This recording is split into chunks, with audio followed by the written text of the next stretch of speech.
girl, tell me what you want.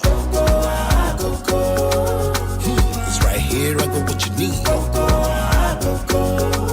Leo mama, kilo de suma patali. Say what? I want to I want to I want to give them the most to buy. I'm on the way, I'm not too far.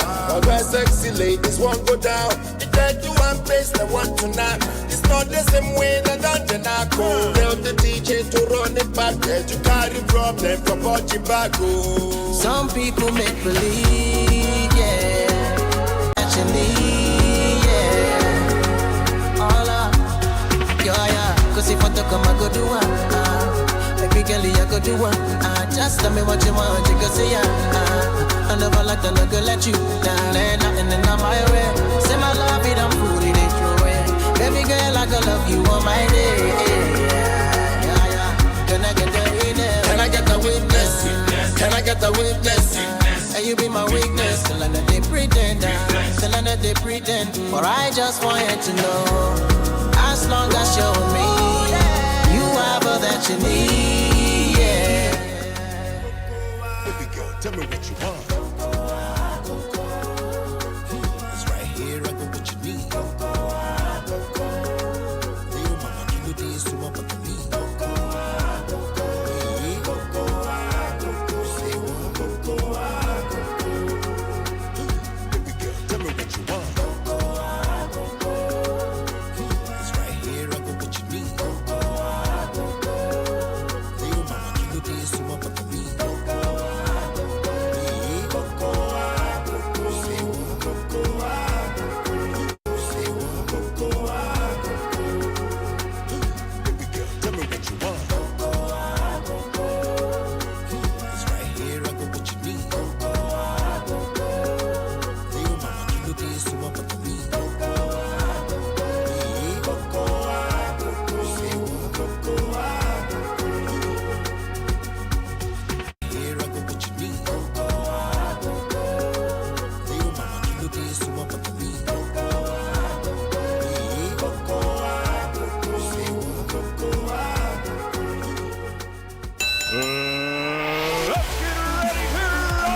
Catch your latest scores and sports highlights. Stay tuned to Africa at Play with Neto Chemane on Channel Africa, the African perspective.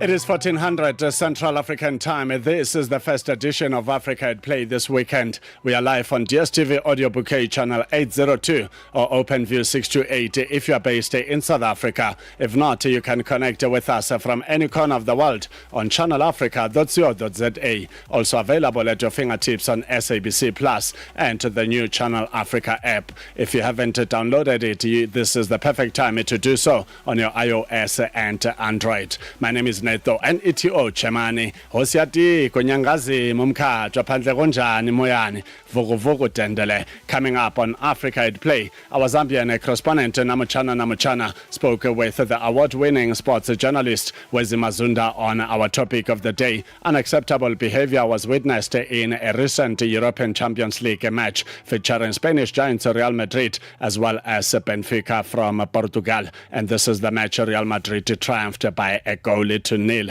And according to reports, Real Madrid forward Kylian Mbappe confirmed that Benfica's jersey number 25 player called his fellow player Vini Jr., who plays for Real Madrid, a monkey 5 times. And we are asking the big question, what will it take for the football principals and stakeholders to deal with such behavior decisively in discouraging racism and discrimination in football and various sports?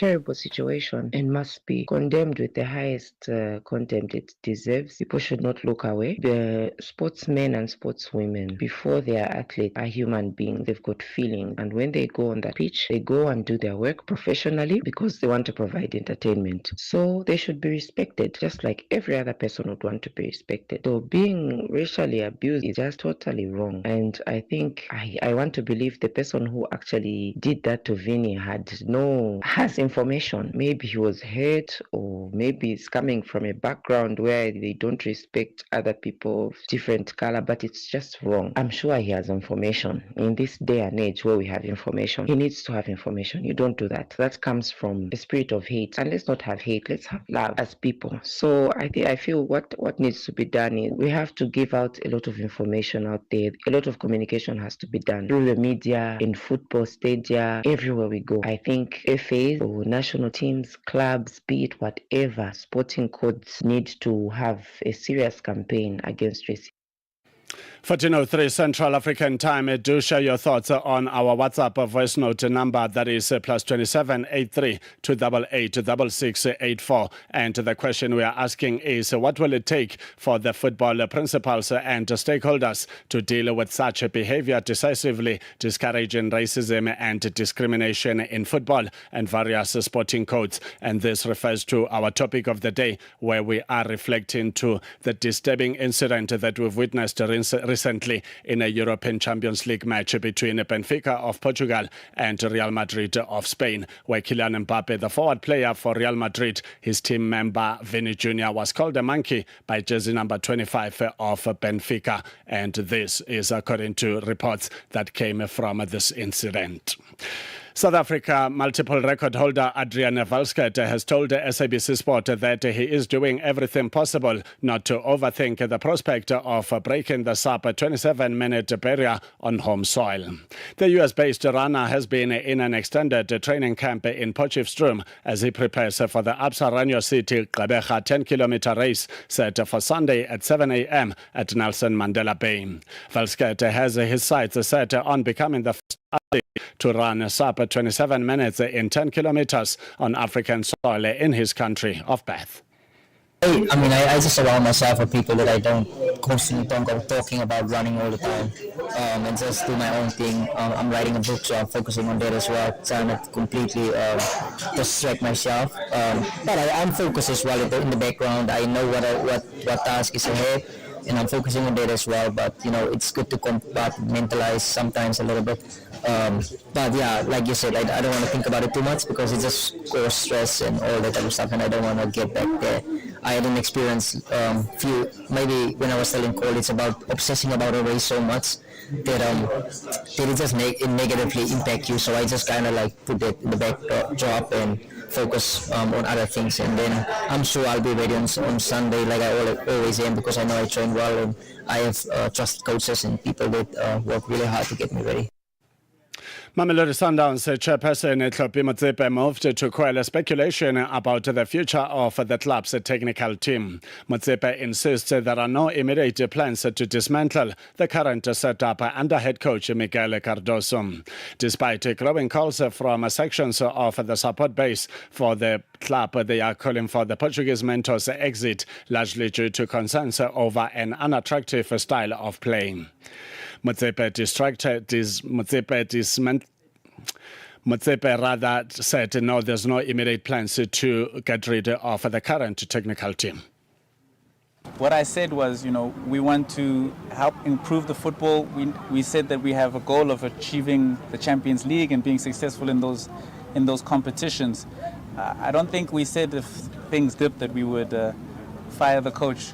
So I just wanted to clarify that. But with that being said, the performance of the team this season, you have to look at it, I suppose, in context. If you look at it from an entire perspective, where are we in terms of our position in the league right now? Where were we in that position last year? We were first, we're still first. We've qualified for the quarterfinals of the Champions League, so that dream is still very much alive, and we're very excited to be competing in that competition.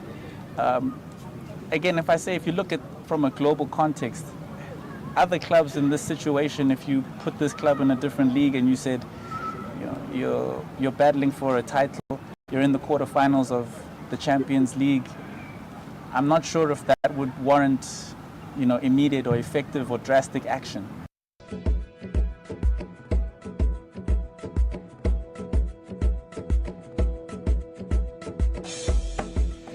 14:07 Central African Time. A very warm welcome if you have just joined us. It was a heated action in the ongoing 2026 Men's T20 World Cup, currently ongoing in India and Sri Lanka. And if you missed out on the Super 8 matches that took place earlier this week, West Indies played against Zimbabwe and the Windies won by 107 runs, while on Tuesday it was Pakistan up against England and the English triumphed by 2 wickets with 5 balls left. Then midweek, New Zealand took on Sri Lanka, the co-hosting nation, and New Zealand won away from home with 61 runs. Then on Thursday, action continued between West Indies and South African Proteas, with the Proteas winning by 9 wickets with 23 balls left. And India took on Zimbabwe, and India won by 72 runs. And this match took place on Thursday, the 26th of February. Then action continued yesterday between New Zealand and England.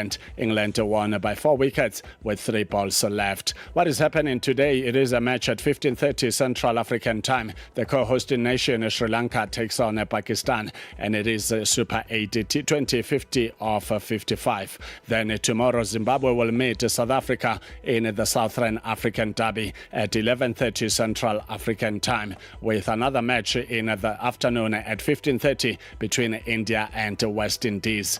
Then on Wednesday the 4th and Thursday the 5th, these are the 2 dates for the upcoming semi-finals, depending on how the Super 8 matches conclude, and that will also confirm what is likely to happen on the 8th of March, where it will be the final of the 2026 Men's Cricket World Cup, where the best 2 nations out of the current nations that are partaking will make it to the final and fight for the ultimate glory. It is now 14:09 Central African Time. Stay connected to Africa and the world with Channel Africa, the international voice of the South African Broadcasting Corporation, the SABC. Watch or listen anytime, anywhere at channelafrica.co.za, on the Channel Africa mobile app, and on SABC Plus, or via the DSTV and OpenView audio bouquets. You can also catch us on social media at Channel Africa 1 on Facebook and at Channel Africa 1 on all other platforms. Channel Africa first, with the African story globally. 14:10 Central African Time. Let's take our first break. Mornings made better with Peter and Asanda on Rise and Shine, weekdays 6 till 9. In Zimbabwe, traditional leaders are at the forefront of restoring their Miombo woodlands, crucial for rural livelihoods and biodiversity. FAO of the Food and Agricultural Organization has trained chiefs, headmen, and village heads in sustainable forest management, community accountability, and protection from sexual exploitation and abuse. Traditional leaders are really central because they are the custodians of land and natural resources in rural communities. So in districts like Muzi and Rushinga in Zimbabwe, they really influence how forests are used and protected.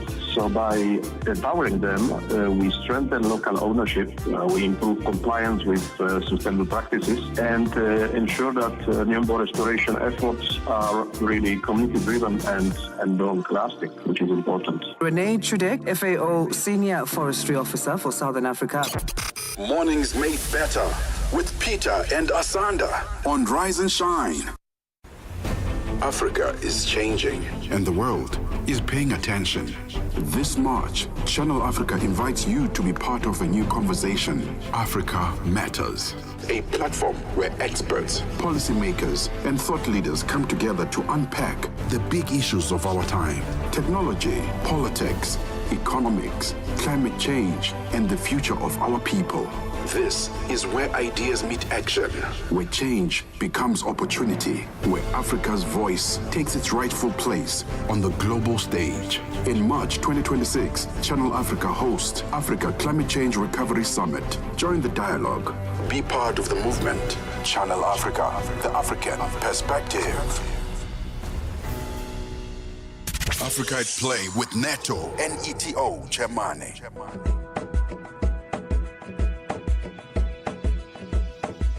It is 14:12 Central African Time. A very warm welcome to Africa at Play. If you have just joined us, let's continue updating you with regards to different sporting fixtures taking place on the African continent and globally. Visiting the NBA League, the best basketball league globally. It is a match that took place yesterday between the Pacers and the Hornets, and the Hornets won this one by 133-109, while the 76ers defeated Heat by 124-117. And the match between Magic and Rockets, the Rockets won 113-108. Then the Nets went down against Spurs by 110-126. The Hawks defeated the Wizards by 126-96. And these matches took place yesterday.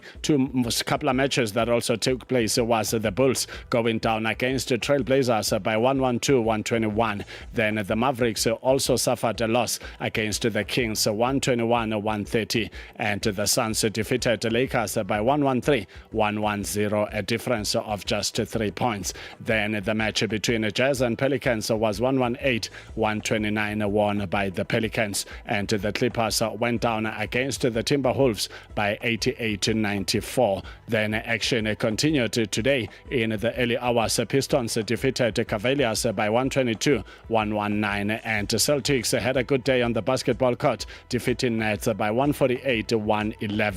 Then the Bucks suffered a loss against the Knicks by 98-127. And the Mavericks also lost against the Grizzlies by 105-124. Then Thunder had a good day on the court, beating the Nuggets by 127-121. And today we are expecting more action in the NBA. The Hornets will take on the Trailblazers, and this match is happening at 8 p.m. Central African Time, while a match between Heat and Rockets is at 22:30 Central African Time. And action will continue in the early hours at 2 a.m. It will be a match between the Wizards and Raptors, while the Warriors takes on the Lakers at 3:30 a.m. And then 4:30 a.m. is another fixture between Jazz and Pelicans, while the Knicks will have another match tomorrow at 8 p.m. against the Spurs. And it will be followed by Nuggets up against Timberwolves at 22:30 Central African Time. Then the Bulls will lock on against the Bucks at 22:30 Central African Time, with more action only continuing on the 2nd of March. Let's now visit the world of football, starting in the United Kingdom in the Premier League, where there's action galore happening today. And there was a match that took place yesterday. Match day 28 of 38 between the Wolves and Aston Villa. And guess what? Finally, the Wolves, they found a victory they've been looking for. They've beaten Aston Villa by 2-0. And this is a side that also gave the lock leaders Arsenal a tough time, giving them a run for their money in a match that happened recently that played to a 2-2 draw. AFC Bournemouth will be up against Sunderland at 14:30 Central African Time, followed by a match between You Will Never Walk Alone Liverpool FC up against the Hammers West Ham United at 5 p.m. Central African Time. More matches at the same time. Newcastle United will be up against Everton FC, while Burnley FC takes on Brentford FC, the Bees. And there is a match at 19:30 between the Whites, Leeds United taking on the Citizens Manchester City, while tomorrow action will continue between Brighton and Hove Albion up against Nottingham Forest, the Tricky Trees, and that match is at 4 p.m. Central African Time. More matches at the same time. Fulham versus Tottenham Hotspur, and Manchester United will be up against Crystal Palace, while the Gunners of London will take on Chelsea the Blues. And it is a match of the weekend, because if Arsenal suffers a loss, they will be in trouble, as Manchester City is breathing heavily behind them, looking for the top spot. Then action will continue in match day 29 of 38, only on Tuesday the 3rd of March. Let's now go to the German Bundesliga, where there's also action happening today. And today is a big day because it also involves a German derby. The matches that are taking place today, starting with yesterday's match, match day 24 of 34 between FC Augsburg and FC Köln. FC Augsburg have beaten FC Köln by 2-0, while 2024 champions Bayer Leverkusen takes on FSV Mainz at 16:30 Central African Time. Another match at the same time is Borussia Mönchengladbach taking on FC Union Berlin, while Werder Bremen will be up against Heidenheim and Hoffenheim will take on St. Pauli, and all these matches are taking place at 16:30 Central African time. 2 hours later at 19:30 is the big one. Borussia Dortmund, the Yellow Wall, will be up against the Bavarians, that is Bayern Munchen, and the 6 points gap could be reduced or increased depending on the outcome of this match, while action will continue tomorrow between VfB Stuttgart and Wolfsburg at 16:30 Central African time.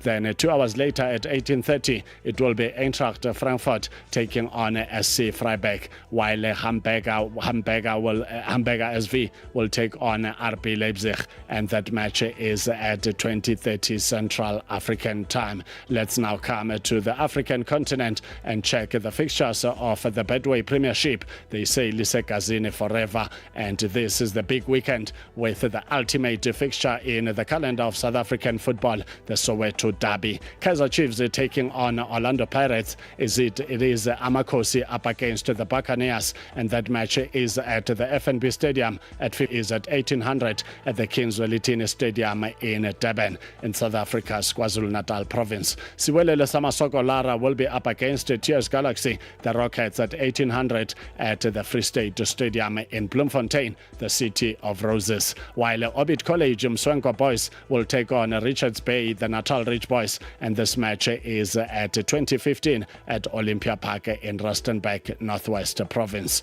Masandawana Kabuyelo will be up against Babina Noko Sikukuni United, and this match is happening tomorrow at 15:30 Central African time at the Loftus Versfeld Stadium in Pretoria, the country's capital city. Marumo Gallants Batlabane Bantwa will take on Durban City, the Citizens, and this match is taking place tomorrow, the very first day of March at 15:30 Central African time, and it is happening at the Lucas Moribe Stadium.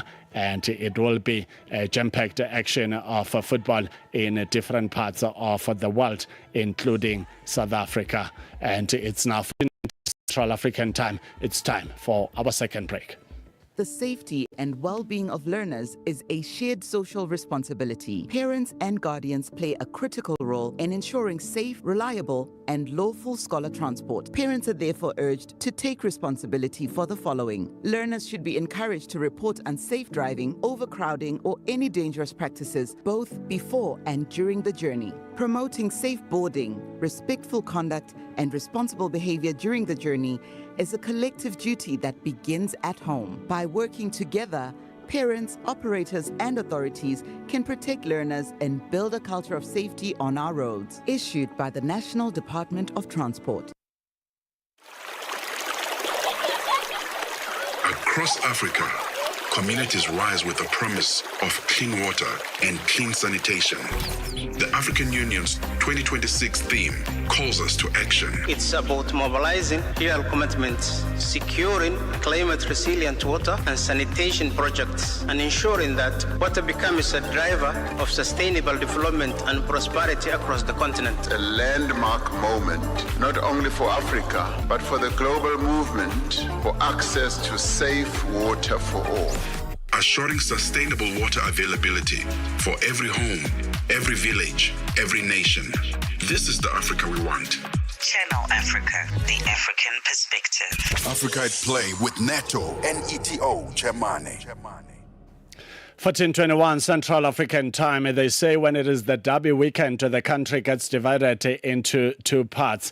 And one is wondering, come the final whistle, who's going to smile more with a big smile of joy. And I'm certain it's going to be celebration after celebration. It is the sold-out affair, Soweto Derby, between Giants of Soweto, Amakosi, up against the Buccaneers. And today is a special one, as we also want to find out about the Carlin Black Label and Kaizer Chiefs uniting in historic One Voice for the Fans partnership, to find out more about what it entails and what is it that the fans will get to benefit from this partnership. And we say big ups to the liquor brand for always being present in the game of football, making certain that they do these partnerships in elevating the game to another level. As we welcome Karen Greenleaf, who is a high-profile marketing executive, currently serving as the brand director for Carlin Black Label, and she is a prominent figure in African sports marketing, particularly known for her leadership role in the brand that she's currently serving in, where she oversees fan engagement initiatives and tournament innovations. And we will also double up the conversation with talking to the legend Mandla Mindlos Masango, who used to play for Kaizer Chiefs, and I'm certain he can share some exciting stories, the nerves and the tension, the emotions brewing prior to the game, and what happens once you've settled into the game. Let's start with Karen Greenleaf to open up this conversation. Madam Greenleaf, a very good afternoon and a warm welcome to Africa at Play. Hi, thank you to you and your champion listeners. Thank you so much. You don't stop at nothing as Carlin Black Label. You've now partnered with Amakosi. Tell us more about this exciting partnership. Yeah, it's very much a renewal of our vows. We have had a long history with the Amakosi faithful, and we're super excited to renew those vows with bigger and even more exciting plans. So we've come back on board as an official beer partner of the club, but more importantly, this is a club that is centered around a hugely successful, wide following and the champion fan. And as you know, Carlin Black Label, that's what we're interested in, is the champion fan and recognizing and rewarding them. Karen, with the Soweto Derby being a sold-out affair, it was amazing to witness that as soon as there was a green light to say tickets are now open for sale, in just a couple of minutes, those tickets, it was almost like they never existed. What does a sold-out affair mean to your brand as well as Kaizer Chiefs? Well, as I speak to you now, currently I'm sitting in a bit of traffic as I wait to get into the stadium myself. I think what it shows is a few things. I think it shows the power of these two clubs and their following, and also a particularly exciting moment in the league. Hockey contested at the top of the log, and as a supporter of that is exactly what we lean into. It's all about, for us, that champion fan, and we want to get involved in always surprising and delighting that champion fan, which is exactly what we're doing at today's derby. You specialize a lot with fan engagement initiatives. Talk to us more about some of those. Yeah. So when it comes to our partnership with the Amakosi, today at the derby, we have been going for the last couple of hours, really making sure that fans get there early, and not just get there early, but they get recognized and rewarded. So we've set up an amazing activation where there's more than 3,000 prizes, and the one that I'm most excited about is that we are also the official beer partner of this year's FIFA World Cup. And today, one of the lucky followers will be getting off from what is a sold-out stadium here in Soweto to what will undoubtedly be a sold-out stadium in America during that tournament in July.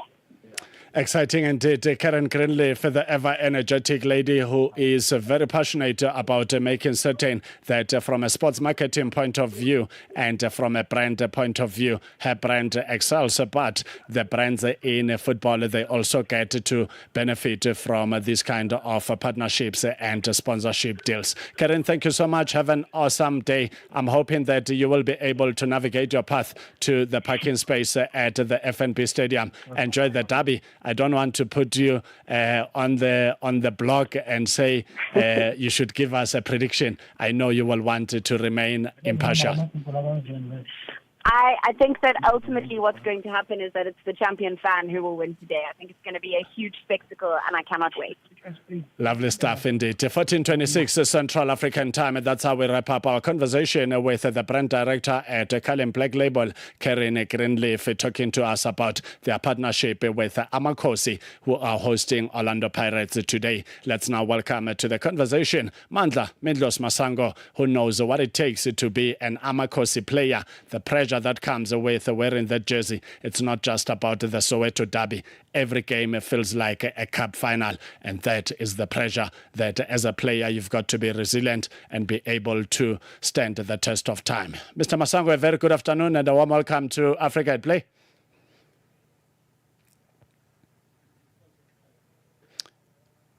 Hello, Mandla. 14:27 Central African Time. We're trying to connect to Mandla Masango, former Kaizer Chiefs player who is the legend of the club and will be experiencing the vibration at the sold-out Soweto Derby, where Kaizer Chiefs is welcoming old rivals Orlando Pirates. And if you look at the log standings, Orlando Pirates and Mamelodi Sundowns are sitting at equal points. That is 38 points. And it is a crucial game for Orlando Pirates because if they win this match, it means they will have a better situation on the table. But if they don't, they will be in trouble because Mamelodi Sundowns is eyeing that spot, and Kaizer Chiefs still remain fourth with 30 points, a difference of 8 points. Let's welcome back the legend, Mandla Midlos Masango. A very good afternoon and a warm welcome to Africa at Play. Thank you, my brother, for having me, and good afternoon to your listeners. Thank you so much, Midlos. Midlos, let's take you back to Mandla Masango as a 3-year-old boy, 4-year-old boy, 5-year-old, 6-year-old. What did you get up to? I think I was kicking a round soccer ball made of plastic when I was around that age. It means we grew up during the same days. How did you get to? Almost. Yeah. How did you get to different levels? Because you've got to start somewhere. You started with a soccer ball, man-made or boy-made, because it was just made by boys who said, let's stuff as many plastics as possible so that we can have at least something to kick. But eventually, as you continue playing the game, you get witnessed in different levels and different age groups, and eventually you became an Amakosi player. But there is a journey to that. How was the journey?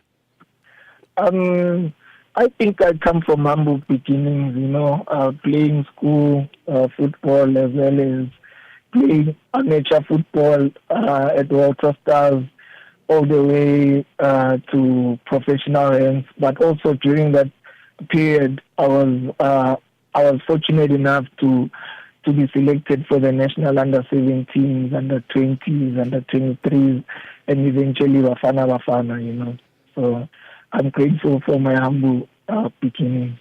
Do you still remember your first game wearing the Amakosi jersey? Yes, vividly. I remember it vividly. I even scored on my debut. I think I was 17, about to turn 18, if not mistaken. I think I was the youngest at that time up until Neyiwa broke that record. Exciting indeed. And let's talk about wearing that Kaizer Chiefs jersey. You were fortunate to score on your debut because then it offloaded about 99%, if not 100% of pressure, because at least you started realizing that I belong to this club. I can do wonders wearing this gold and black jersey, which a lot of players wish to wear, and not all of them are able to get to play for Amakosi. Let's talk about wearing this gold and black jersey. What does it take? It takes a lot of discipline and self-belief. As much as you can be talented, but without dedication and discipline, I think on and off the field, your chances of succeeding are limited. It's a heavy badge, heavy jersey, but with all those attributes and the willpower, I think you'll achieve great things. Today is a big day. The Soweto Derby sold-out affair in just a couple of minutes. Talk to us about playing in the Soweto Derby where it is sold out. You look to every corner of the stadium. All you see is gold and black and black and white. It's not easy to play this type of games, but at the moment, at that particular moment, you feel very special and honored because a lot of soccer players or professional soccer players, they don't get an opportunity to play in such a magnitude of a game. And also giving you that power and also taking you into a higher level where you can compete against the best, as Pirates is also one of the best in in the continent. Mindlos, with Kaizer Chiefs having so many fans in different corners of the country, during your playing days, let's talk about off-the-field situations where you're just having a walk, whether it's at a mall or a shopping center, or it could be anywhere really in the streets, and you get to meet fans that requires your attention. How did that used to go about?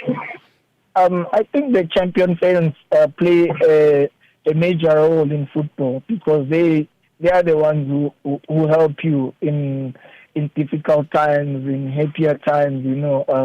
It's just humbling to see that Kalim is doing a lot for them. This partnership with Kaizer Chiefs, imagine two giants merging together to help CFI projects and rewarding the fans. Those are great attributes to both the giants of institutions. Are you already at the stadium, and how's the atmosphere? I'm actually outside the stadium, sizzling my way in, but the atmosphere is electrifying. I'm driving next to Orlando Pirates, Kumbi, Kaizer Chiefs, Kumbi. People are excited. They want to be part of this historic moment. 15:30 is the kickoff time, and you can just tell with the fans' voice that it is finally happening, the Soweto derby between Kaizer Chiefs and Orlando Pirates. What are you hoping to, what can we expect from this derby? How do you think it's going to turn out? It's going to be a very good game to watch. I think both teams, they're in the running for the lead, so they cannot afford to play a draw, so they need maximum points in order to keep up against Mamelodi Sundowns. Once Mamelodi Sundowns start hitting that accelerator, it's difficult for them to be stopped. But these teams currently in this season, they have an opportunity to stop them. Are we likely to witness a number of goals? Along the week, I always stuck to my gun, which is 1-0 to Kaizer Chiefs. I think they need this league more than ever at this current moment. There you have it from Mandla Midlos Masango, former Kaizer Chiefs legend. Midlos, before we say goodbye, when you are not involved in football matters, what do you get up to? I get up into a lot of things, like my ambassador role in the Kalim, and also like giving back to the community in Mpumalanga and around the country. All right, Mandla Masango, former Kaizer Chiefs legend, who is the FNB Stadium to witness the amazing atmosphere. It is a sold-out affair between two Soweto Giants, Amakosi taking on the Buccaneers. Mindlos, thank you so much. Enjoy a good brand of football, and I'm hoping there could be more goals than just 1-0. At least 2-1 is good because you can talk about 3 goals. Hopefully we will see. But at the end of the day, as long as Amakosi become victorious, then that's all good. There you have it. The country will be happy. The country will be happy. Mandla Masango, thank you so much for talking to us on Africa at Play. Enjoy every moment. Thank you very much. 14:35 Central African Time. That brings us to the wrap-up of our conversation with Mandla Midlos Masango. We were talking about the upcoming Soweto derby, a match that was sold out in just a few minutes, less than 30 minutes, if my memory serves me well, because a lot of people called me, can we buy online? What can we do to get these tickets? And while they were having those conversations, those that knows how to go about purchasing, they grabbed all the tickets. And a few minutes later, there was a poster saying, sold out. And one wishes football could be supported like this in all the matches and not just the Soweto derby. It is now 14:36 Central African Time. Let's go to the dance floor. The sound of Africa is evolving. Experience our new mobile app. Free to download, free to connect. From football fields to finish lines, Eliud Kipchoge storms into the history books. Neto Chemane brings you sports on Africa at Play. 14:36 Central African time. Before we visit the dance floor, let's speak to an Amakosi fan because Amakosi are hosting this sold-out affair, the Soweto Derby. It is Kaizer Chiefs taking on neighbors Orlando Pirates, old rivals, the Buccaneers. And we welcome to the conversation one of the super fans of Amakosi and Bafana, as well as other national teams. Whether it's cricket or rugby playing, you will see this face on TV, not just sitting there taking pictures, but singing, rallying behind the national teams. And of course, his team, Kaizer Chiefs, that is Machaka Masilo. Machaka Shaka, Chakalaka. A very good afternoon and a warm welcome to Africa at Play. Machaka? All right, it looks like there is a challenge with that line from Machaka. It could be the challenges around the network, as there are many people at the FNB Stadium already that are going to experience this exciting football jamboree between Orlando Pirates and Kaizer Chiefs. Let's try one more time. Machaka, good afternoon and a warm welcome to Africa at Play.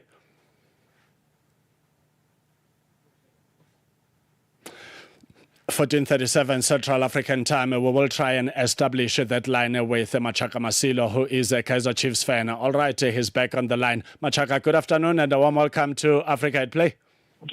My brother, thanks very much. Now I can hear you loud and clear. And let me greet everyone and also to your listeners.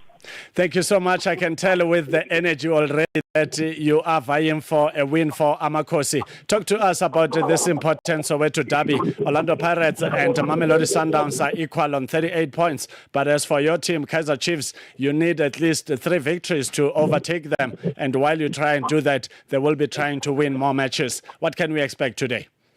Yeah, those who knows about football, those who knows about the derby, those who have followed the derby before the past 2 decades and so forth, they will tell you about the derby. There's no reason not to take 3 points against an old team like Orlando Pirates. The atmosphere is euphoric. People they've arrived early at the stadium, but I can tell you today we're going to see a beautiful game of football. And let's expect fireworks because it's only the players that should do the job on the field of play. The crowd should be the one that should be crying. So we as the supporters have done our job to take the stadium. The players, I think they are ready. The coaches, they don't have to do much. The coaches, they mustn't confuse their players. They must just sit down, relax, and let the players do the talking on the field of play. But I can tell you, we are promising the fans, whether you're at home, whether you're at the stadium, we're going to see a beautiful game of football. Pound for pound will match Orlando Pirates. Nakanjani, my brother. There is no reason not to believe that the Kevin will become victorious come 5 steps today. So we're expecting nothing but a win today, my brother. You know that we come from a loss. I think it's 2 losses. We're out of the Nedbank area. We're also kicked out from the CAF Champions League, from the Confederation Cup. So this time around, we must redeem ourselves as the Pevini Klama boys. We redeemed ourselves on the grandstand. You can see the gold and black. Only 2 Pirates I can see. But I can tell you, we're going to make more noise than Orlando Pirates. We expect nothing but a win. We have players that are capable of causing an upset this afternoon. What do you need to do? Who are these players? You know the story, my friend. You can say who are those guys. You know the players. You know what the Pevini Klama boys. Only that's what I'm saying. The starting 11 must be the starting 11 that is going to deliver the goods at the end of the day. So, as long as we have Mayo as a first 9, we've got Dupree who missed a lot of chances. But I can tell you, if you put him in the second half, he'll cause an upset with Orlando Pirates. They don't have a defense. We know that Mboga has left Orlando Pirates. He opened a lot of net there at the back. We as the Pevini Klama boys, we know at the loopholes, we know what they are going to do on the field of play. Where we are going to attack Orlando Pirates. We'll be attacking Orlando Pirates in different angles, my brother. We've got the team, Mr. Chispoon, Coleman Chispoon, which is in Lepo. We will have Mori as well. I think Mori will be back because he didn't play last week. So we have players, Chavalala as well. He's missing a lot of chances, but I can tell you, they know the importance of this game. Any chance that you get against Orlando Pirates, within 5 minutes or 10 minutes, put the ball in the back of the net, or else you'll be sorry at the end of the day. Your score prediction?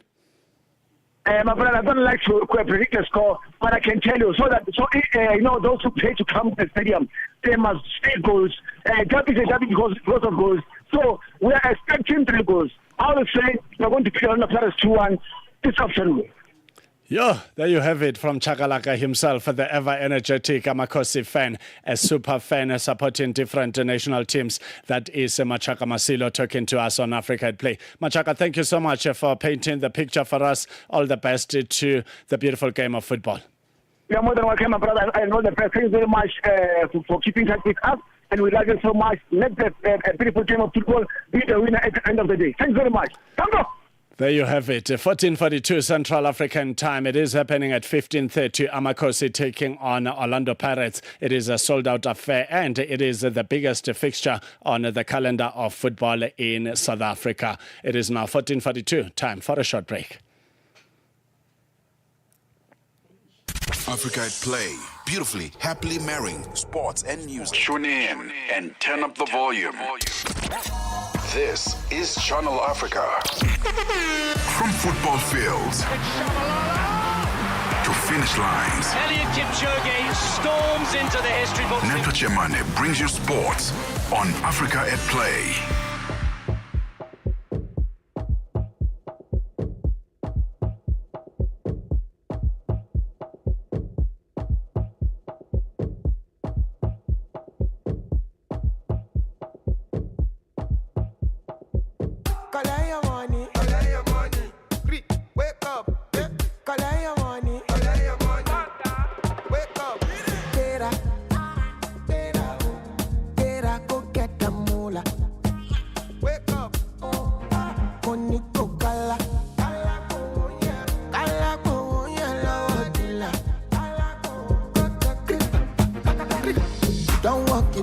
Try. You supposed to be jai.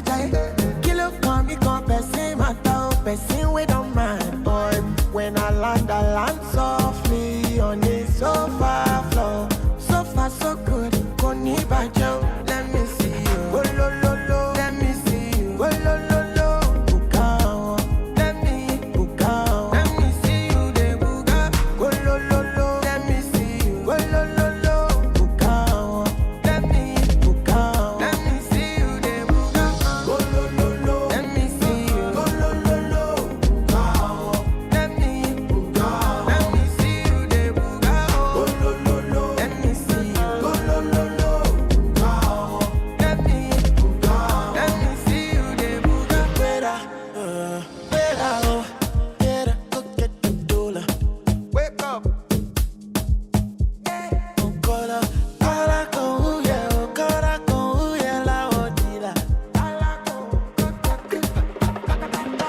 Don't walk, don't try. Supposed to be high. Kilo go wolo shefu water. They see what I'm mind. When I land so free on a sofa floor. So far so good. Koni bajo. Let me see you. Oh lo lo lo. Let me see you. Oh lo lo lo. Bukao. Let me bukao. Let me see you. De buga. Oh lo lo lo. Let me see you. Oh lo lo lo. Bukao. Let me bukao. Let me see you. De buga. Oh lo lo lo. Let me see you. Oh lo lo lo. Bukao. Let me bukao. Let me see you. De buga. Oh lo lo lo. Let me see you. Oh lo lo lo. Bukao. Let me see you. Bukao. Let me see you.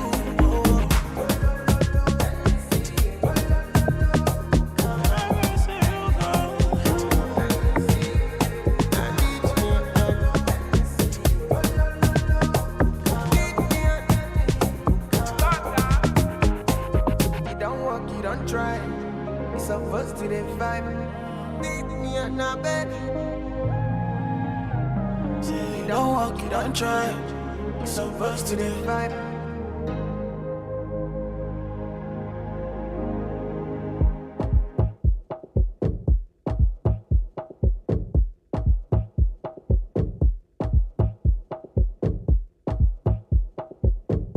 No interruptions, just the music you love on Channel Africa.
14:52 Central African Time. If you have just joined us, a very warm welcome to Africa at Play, the continent's best sport and music destination. It was a double play. We first played you Buga by Kiss Daniel, followed by Iwo Rio by Tapodina, and we now will be bringing you up to speed with regards to different sporting fixtures that are currently ongoing and those that are still coming up. There is a goal already scored in the Premier League in a match between Sunderland and AFC Bournemouth after 23 minutes of football has been played, and there's more matches coming up. Burnley will be taking on Brentford at 5 p.m. and more matches at the same time. Liverpool versus West Ham United, while Newcastle takes on Everton, and Leeds United will meet Manchester City, a side that is looking for nothing but victory, hoping that Arsenal will draw points in their match against Chelsea, the Blues. And in Ligue 1 in the French League, Rennes takes on Toulouse at 1800, and there is a match at 8 p.m. between Monaco and Angers, while Le Havre will take on PSG at 22:05.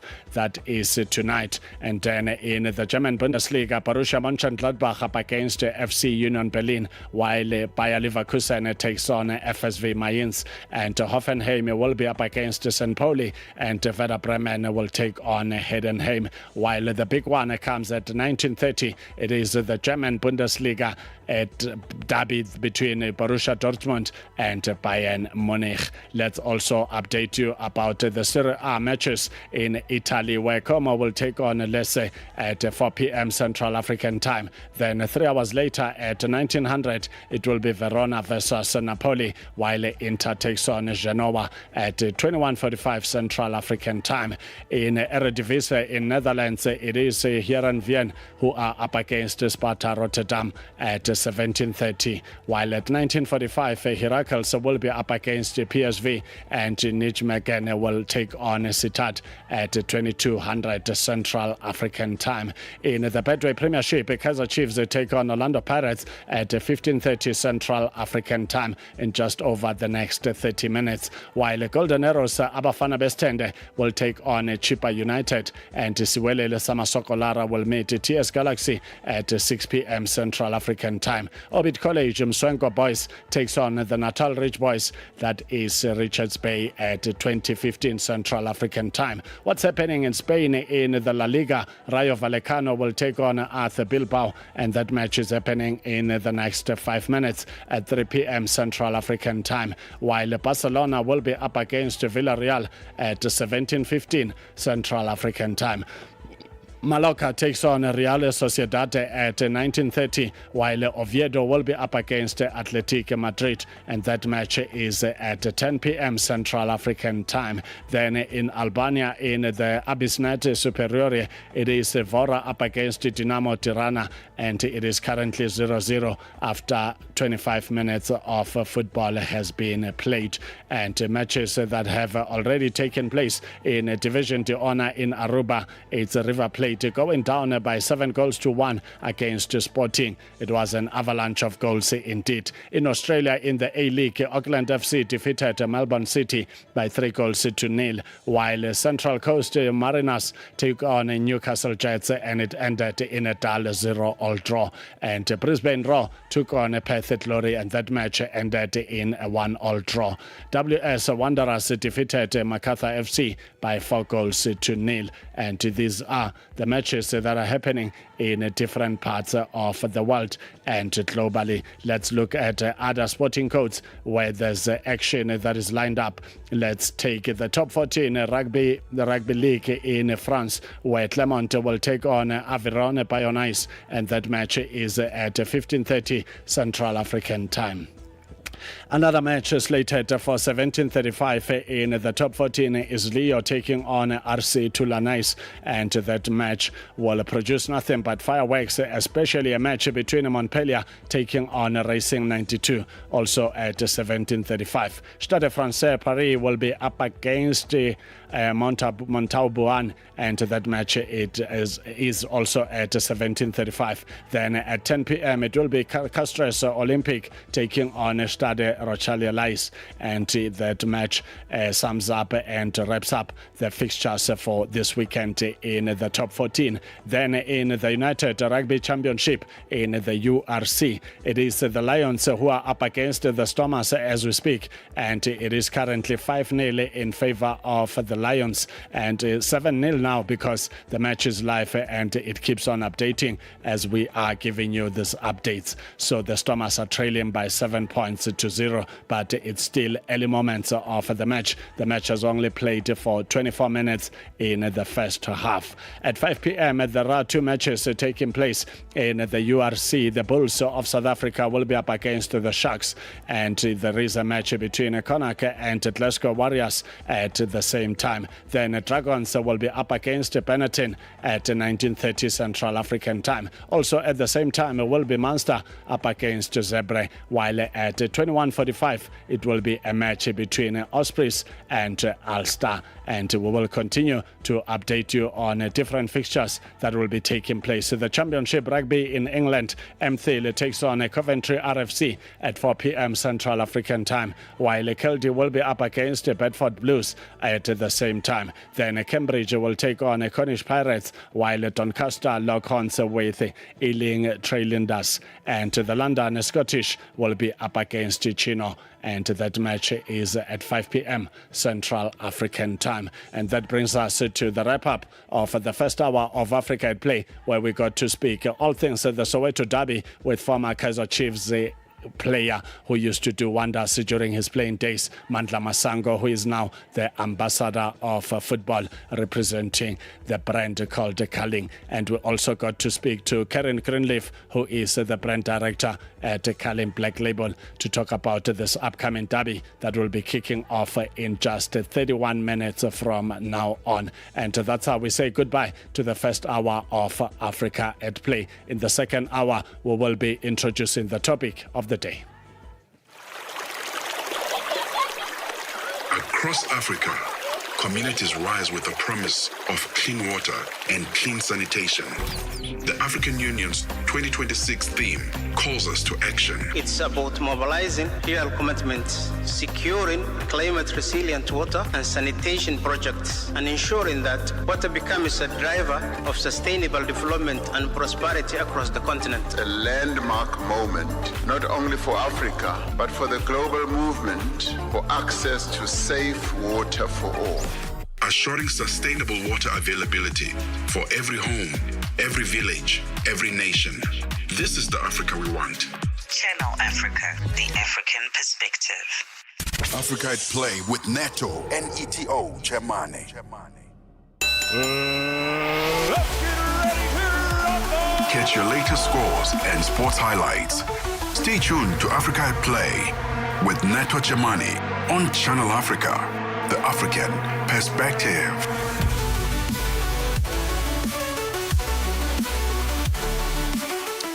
It is 1500 Central African time. A very warm welcome to Africa at Play. If you have just joined us, we're coming to you live from the world-class African Institution of Broadcasting, the SABC in Auckland Park, Johannesburg, in the Republic of South Africa, with sport and music from an African perspective. Stay connected to Africa and the world with Channel Africa, the international voice of the South African Broadcasting Corporation.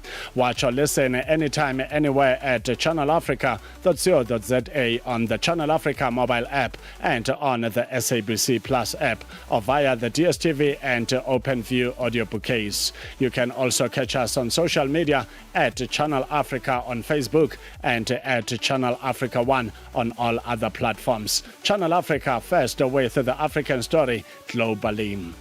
Let's now update you about our topic of the day, which our correspondent from Lusaka, Zambia, Namuchana will shortly introduce. And we're urging you to share your thoughts with us with a WhatsApp voice note on the number +27 83 288 8864.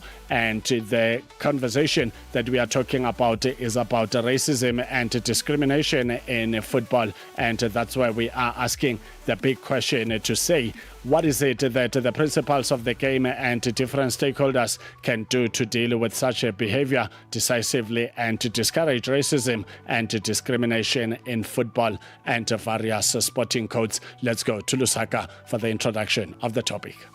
Unacceptable behavior was witnessed in a recent European Champions League match where Spanish giants Real Madrid defeated the hosts Benfica of Portugal by a goal to nil. According to reports, Real Madrid forward Kylian Mbappe confirmed that Benfica's jersey number 25 player lifted his shirt and called a Madrid player Vinicius Jr. a monkey 5 times. We are asking, what will it take for football principals and stakeholders to deal with such behavior decisively in discouraging racism and discrimination in football and various sports? This is our topic today, and I have with me Wezi Mazonda, sports analyst. We are looking at racism in football. Recently, Vinicius Jr. of Real Madrid was racially abused in the UEFA Champions League. Wezi, what will it take for football principals and stakeholders to deal with such behavior decisively in discouraging racism and discrimination in football? This is a terrible situation and must be condemned with the highest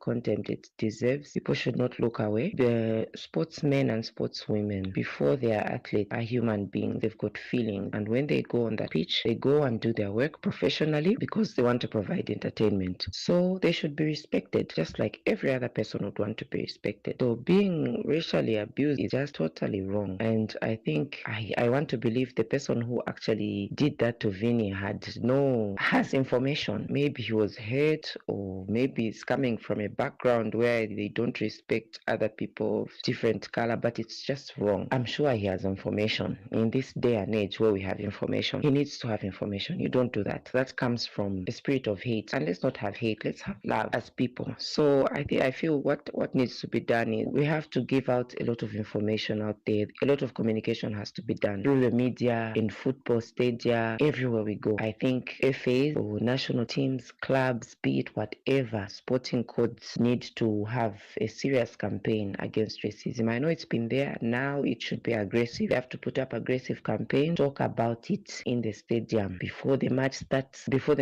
Yes. At the end of the match, talk about it. Talk about oneness. If it means the players coming together, making a circle, reading out something before and after the match, that should be done over and over and over again. Ads, put up ads. The way we put up ads to advertise these players and how good they are, speak against this vice. It is terrible. It's like cancer, a terrible cancer, and it moves from one generation to another. It must be stopped. That's one way. Another way that can be looked at is to discipline the person who's committed that vice. That person should be able to apologize publicly. The person who's guilty should be able to publicize publicly, to publicly apologize to the person who's been affected by the racial abuse. They should be remorseful. If they're not remorseful, they should be punished so that they are offenders. Others should learn that they shouldn't do the same thing that the person does. Punished in a way that hurts them so much. What do they love so much? To play football. If it's a player, they don't play for a long time. If it's a fan, they don't go to the stadium for a long time. Stay away from doing what they love so that they reflect on their actions. And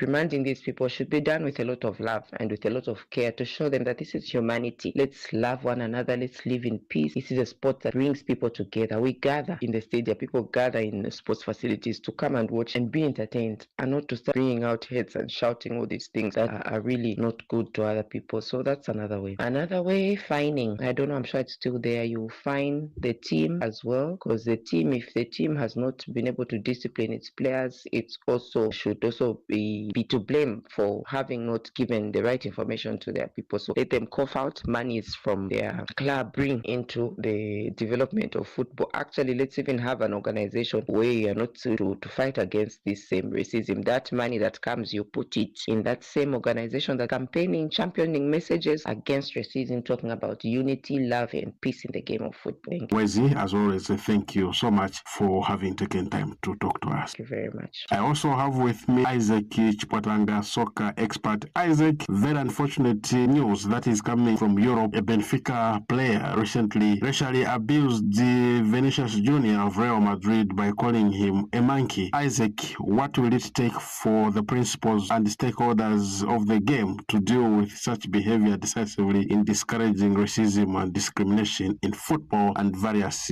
Sports. Hello, Africa. Today, I'm saddened that we have to talk about an ugly topic in the beautiful game of football, not just in Europe, but I think across the world. The issue of racism in football, and this is stemming from the fact that allegations were made in a recent Champions League round of 16 playoff match between Real Madrid of Spain and, of course, Benfica from Portugal, where one of the black players from Real Madrid, Vinicius Jr., was allegedly racially abused by a player from Benfica. Now, first and foremost, let me begin by saying that the current sanctions that UEFA, CAF, FIFA, and all other, stakeholders, or should I say authorities in football have put in place are clearly not working, because we see stories or headlines about racism in football almost on a weekly, basis, whether it's in Turkey, it's in Spain, it's in Italy, or in any other, part of the world. The truth of the matter is that more needs to be done by the football authorities to ensure that we uproot this, plague that has unfortunately gripped, the beautiful game of football, and it's making it even more and more ugly. Now, let me begin by saying that the football authorities can only do so much. First and foremost, I believe that the citizens who come and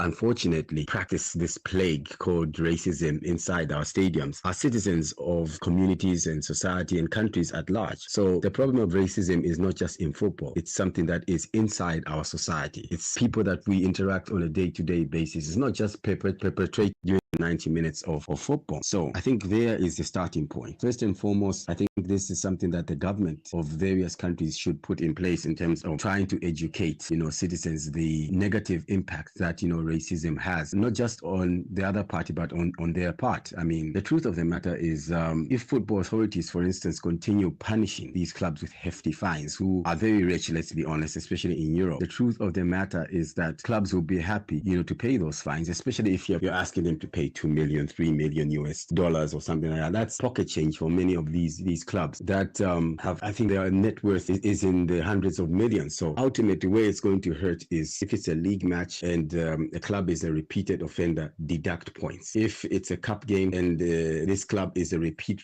offender of racism, whether it's the players themselves or the fans of that particular club, then just remove them from the competition and allow the other team to progress to the next round or win the trophy. I think that is something that would hurt these fans and the players, because truth be told, they come to the stadium perpetrators of racism because they love their club. They love, the sport of football. So you hit them where it matters the most. As long as they know that there's going to be a fine, maybe there's going to be a stadium ban for that particular fan, they know that it's business as usual. The club will continue to be successful on the pitch as long as maybe they can manage to pay off the fines but still compete. So for me, I think that would be the route. But also, I think the issue of racism has widely been reported one side. I come from a country, Zambia, which is predominantly black, but I can tell you that when I was working for the national broadcast, I did an interview with one of the Zambian prominent football players in the 1990s who is of Asian origin or of Indian origin, let me put it that way. Many Zambians will remember the name Muhammad Sadat. Now, Muhammad Sadat suffered a lot of racism, but normally we do not hear a lot of stories about black people or black football players or black fans racially abusing white players or Caucasian fans. This got me thinking that maybe also, as much as, there's a lot of stories about black players being abused or black fans being abused, the truth of the matter is that there's a lot of Caucasian or white players also being abused. And this is something that is not talked about enough. The point that I'm trying to drive at is that racism, whether it's the blacks perpetrating, doing it against the whites, or it's the whites doing it against the blacks, or whichever race, it is still wrong. And whether it's done in football or outside of football, it is still wrong. So what I would also like to see, in addition to punishing clubs by the football authorities, is also to have a different approach, because whilst obviously calling out and dishing out sanctions or punishment for clubs that continuously err in terms of racially abusing other clubs or players or fans of their opponents, the truth of the matter is that we need to raise the next generation to know the ugly side of racism. And how do we do this? I think clubs themselves need to take this upon themselves and initially, from the onset, ensure that they organize workshops to educate, because as much as it's good to dish out sanctions to deter racism, the truth of the matter is that education will go further, because fans themselves also need to understand the damage that they are causing, not just to the player itself, but to the sport that they love so much, because it's being tarnished. I mean, which corporate organizations would want to support a sport that is known to be racist in this day and age? So you see what I mean? It's a corporate nightmare. It's a PR nightmare for organizations. And this is why you see named,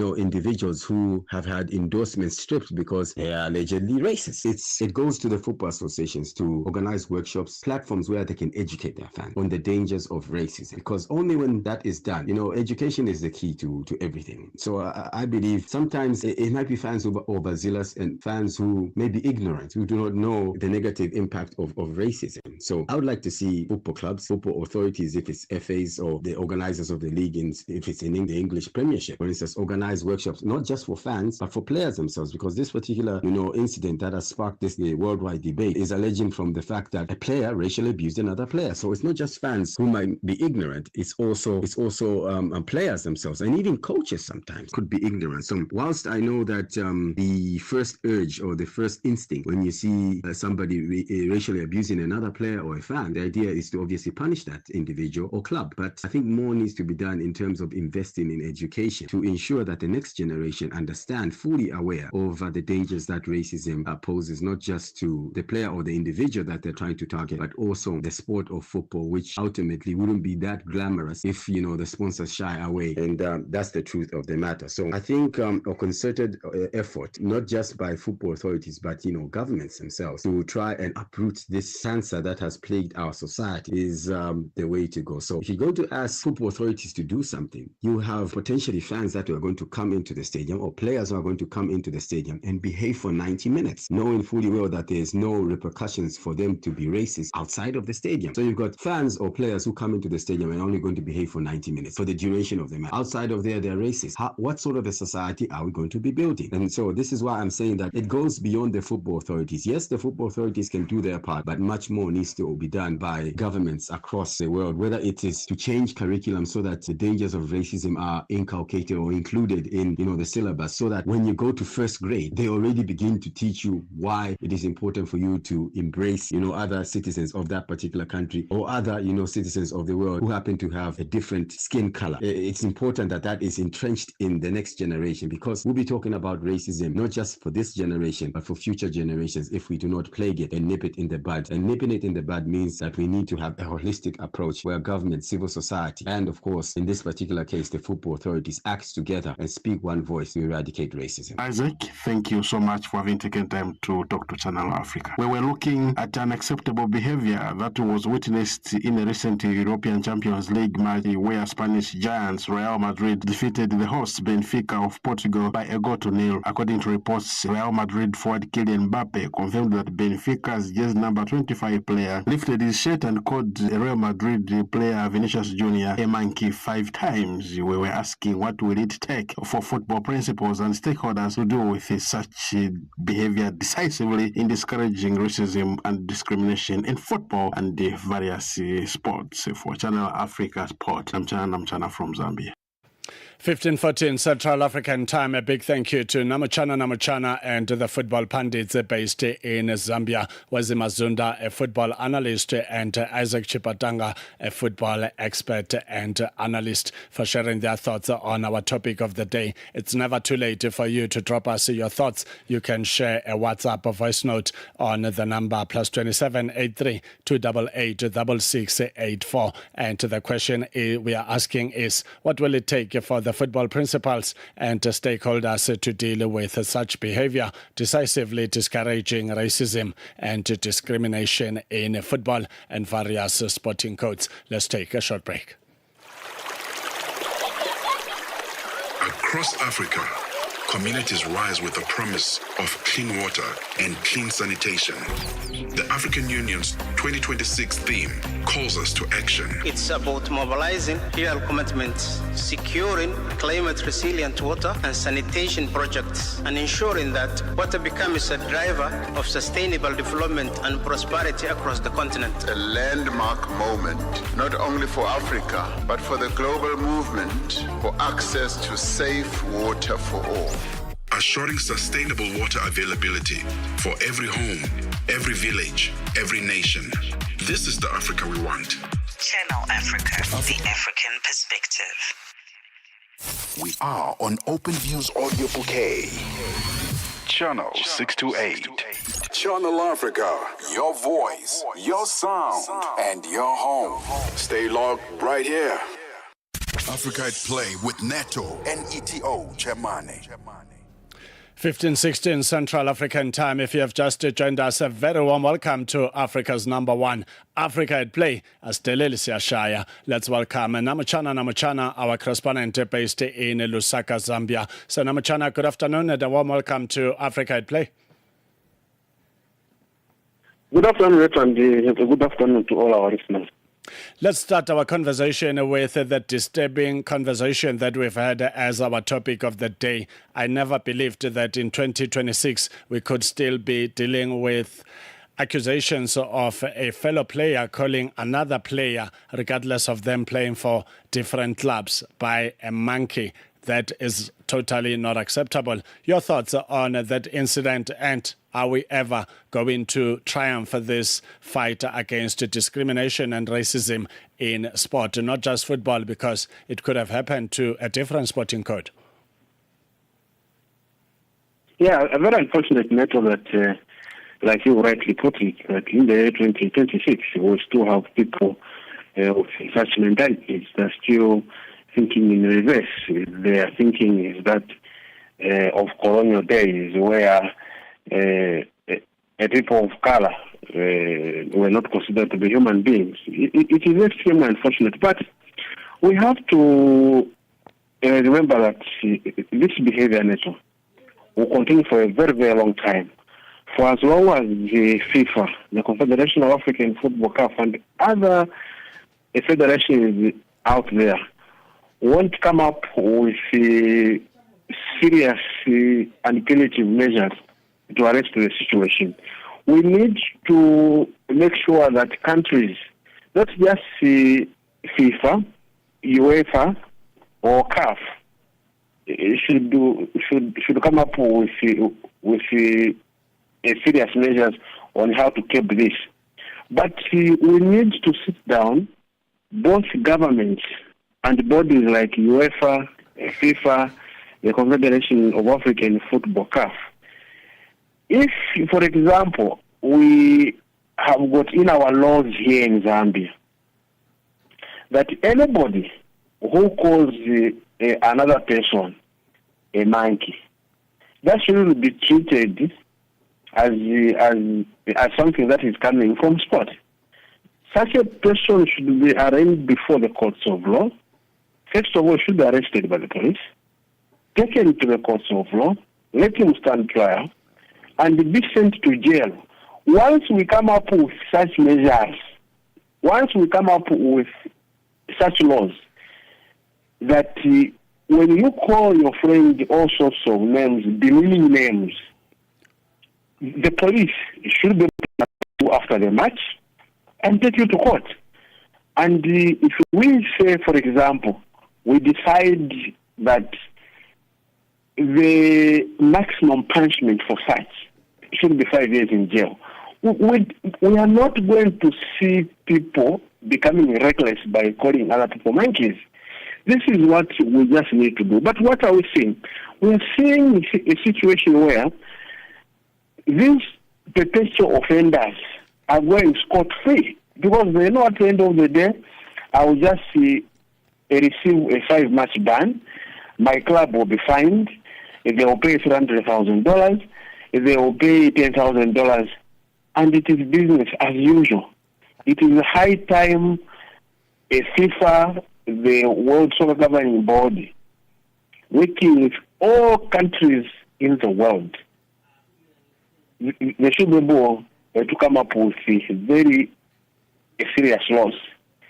Actually, it should be a serious offense to demean other people. It doesn't matter whether you uttered those words at a football stadium, whether it was at a basketball match, whether it was at a tennis court. The police should be given powers in all the countries to arrest such people, bring them before the courts of law, let them be tried by the competent courts, and be sent to jail. Once we come up with such measures, Neto, all these issues will just come to an end. But unfortunately, nobody is talking about jailing these people.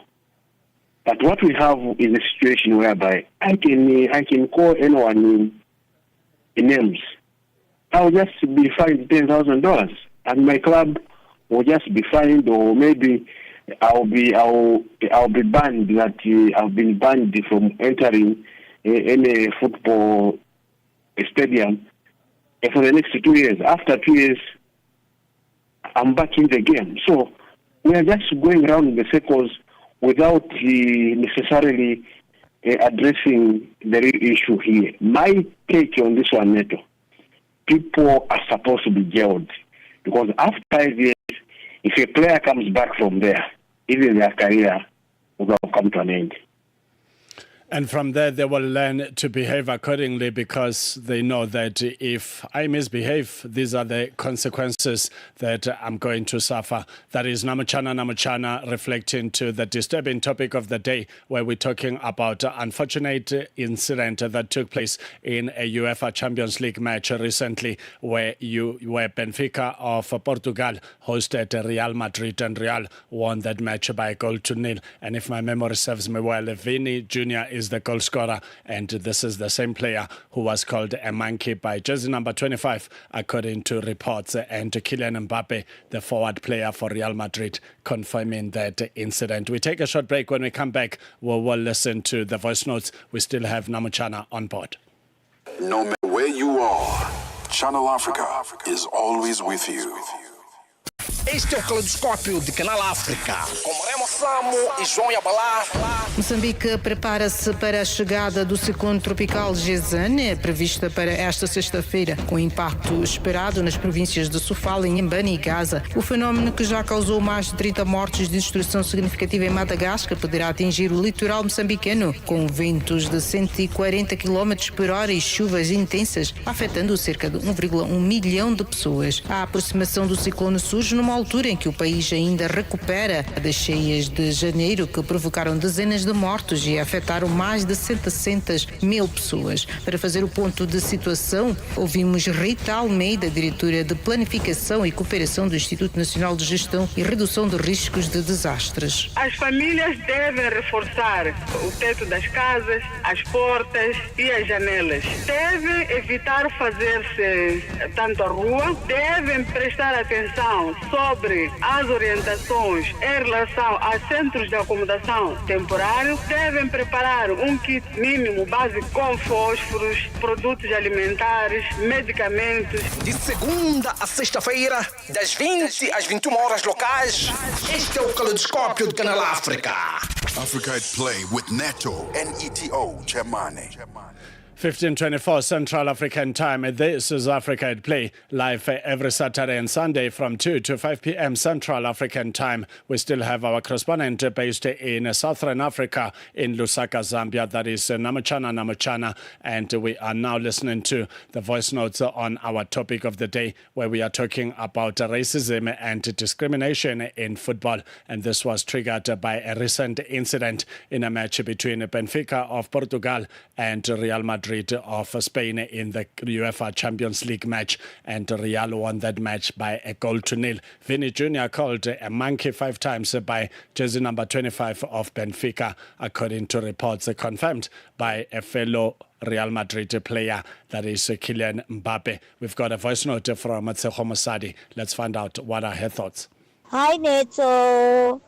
You know, this incident that just took place recently, it's a stark reminder of the ongoing struggle against racism in football. And to combat such racism and discrimination in football, stakeholders need to stand together and put their foot down by continuing to implement and enforce strict penalties for offenders, which includes zero tolerance policy, where they consistently apply severe sanction for racist behavior. They need to make sure that they educate and make an awareness by promoting inclusivity and respect throughout the targeted campaigns. And also player support plays a big role, you know, where those players need to be provided by resources and protection for victims of racism. And lastly, collaboration is key. encouraging cooperations between clubs, leagues, and governing body to be as one, so that when such comes, they are able to help and support the players in through it all. Asitaleli la siya shaya. Thank you for a great show, Neto. Ketseho from Carltonville. Tseho Masadi, all the way from Culterville in the far west from Johannesburg, sharing her thoughts with us on our topic of the day. Zero tolerance, Namuchana? Yeah, and although I could hardly get what she was saying, because the line from this end isn't all that good. It keeps on, when somebody is talking, it is cutting. I didn't even get what she was trying to say. But I think the issue to do with tolerance, we shouldn't tolerate such a behavior going forward. And for how long are we going to tolerate such kind of behavior from professional footballers? These are people who are professionals.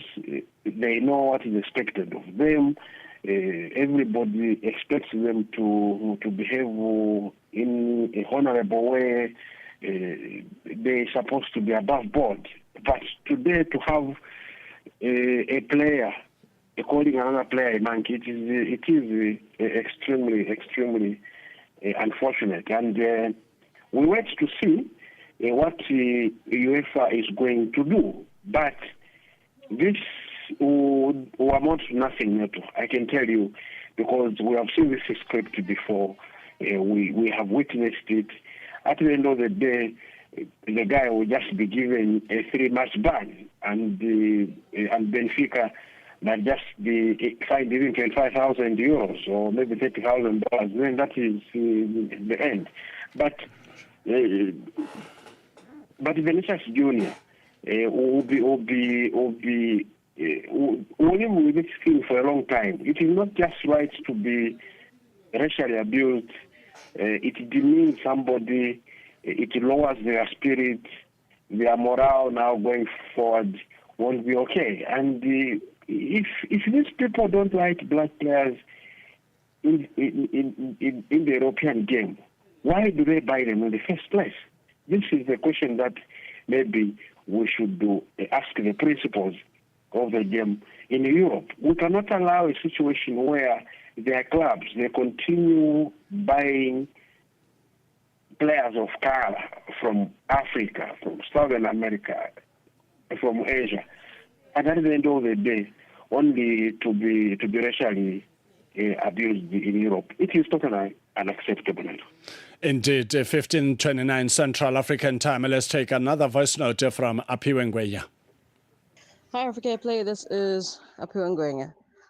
I think that it's actually a difficult one when it comes to racism in sport, because as much as stakeholders, team principals can do something to the player, maybe suspend the player, at the end of the day, it's the player themselves that needs correcting, So even if they have a no racism, no bullying rule within the team, it will still happen because it's actually within the player themselves. However, there's obviously some sort of punishment that players can get with any sport that they actually play in. So whether it's a rugby player doing it, a footballer, etc., whether they are bullying, if they are, for example, suspended and their pay is docked for the next month, because it has to be something that actually hits them hard for them to actually think twice before doing it, because suspending a player for a game or two doesn't really help. Suspending a player for a week or two doesn't really help. But if you hit them where it hurts most, which is their pocket, then they might think twice about saying something.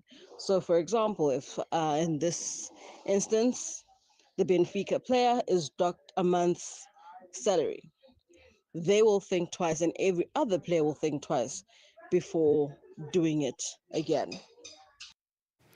There you have it from Apiwe Ngwenya. Interesting thought. They're saying if a Benfica player who is responsible for this unacceptable behavior, if they are docked a 1 month salary, then they will know that this is serious business and they've got to treat fellow human beings with respect. We still have our correspondent from Lusaka, Zambia, Namuchana on board. Let's take another voice note from Nande Jobotwana. The plan here is simple. We can't be expecting apologies, those type of things. No. Players must get banned. Plain and simple. They should just ban players. And so that they know the repercussions of such a behavior. Ban players from a certain tournament, a certain league, however it is. Ban a player for a whole season. They need to start being harsh with the punishments that they give out to these guys. 15:32 Central African Time. Another voice note is from Bongani Juma, a football commentator in Xitsonga, one of South Africa's 11 official languages, and doing so for our sister station at the SABC Mongana Lonene FM. Good afternoon, Neto and the listeners. This is Bongani Juma from Lenasia. Look, Neto, the issue of racism, what I'm observing is that there's no willingness from the officials, more especially the big confederations such as UEFA and UEFA specifically, to deal with racism decisively. But if it was according to me, don't ban players, but make sure that you deduct 6 months of their salaries for such behaviors. You will see no player is going to do that. As for the fans, just make sure that you also ban some of these fans who are perpetrators of these racist behaviors. Then I think that we might be able to win this thing of racism. Thank you.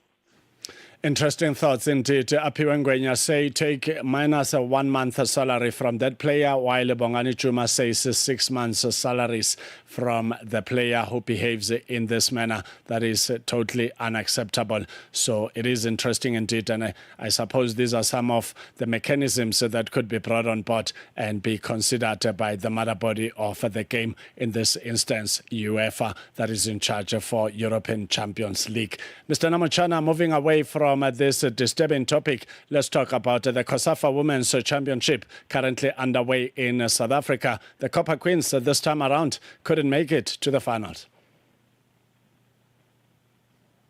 And maybe just briefly before we talk about the COSAFA, I don't think that I agree with what Bongani and Tuengwen have said. The issue of making sure that these players don't receive their salaries for 1 month or 6 months, it can work. That can't just work. The only way out it is to completely arrest them, arraign them before the courts of law, let them undergo the due process of the law, and let them get convicted. And after maybe 1 year or 2 years in jail, that is the only way we are going to arrest this situation, because some people have a lot of money. Let's say, for example, you get a person like Ronaldo who has millions of dollars. Then you just tell them you want to receive your $900,000 for 1 month. Then what have you done? You are fetching water with a bucket full of walls. Now, coming back to the issue of COSAFA and the Copper Queens, it is very, very disappointing, Neto, that Zambia was eliminated yesterday, and the country that did so was Namibia.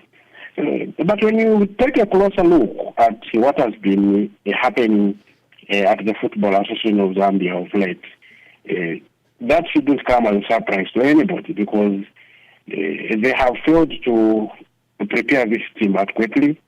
They have even failed to organize serious friendly matches for the Copper Queens. You are aware that this is the team that will be headed for WAFCON in March. So even the way they played at COSAFA, they were not all that convincing. And their head coach stayed away. She clearly told the Football Association of Zambia to say, look, I'm not going to take this team to COSAFA because I have told you that I need to train this team. I need to take them to Dubai for friendly matches. So you can't force me to take this team to COSAFA. You can't win football in such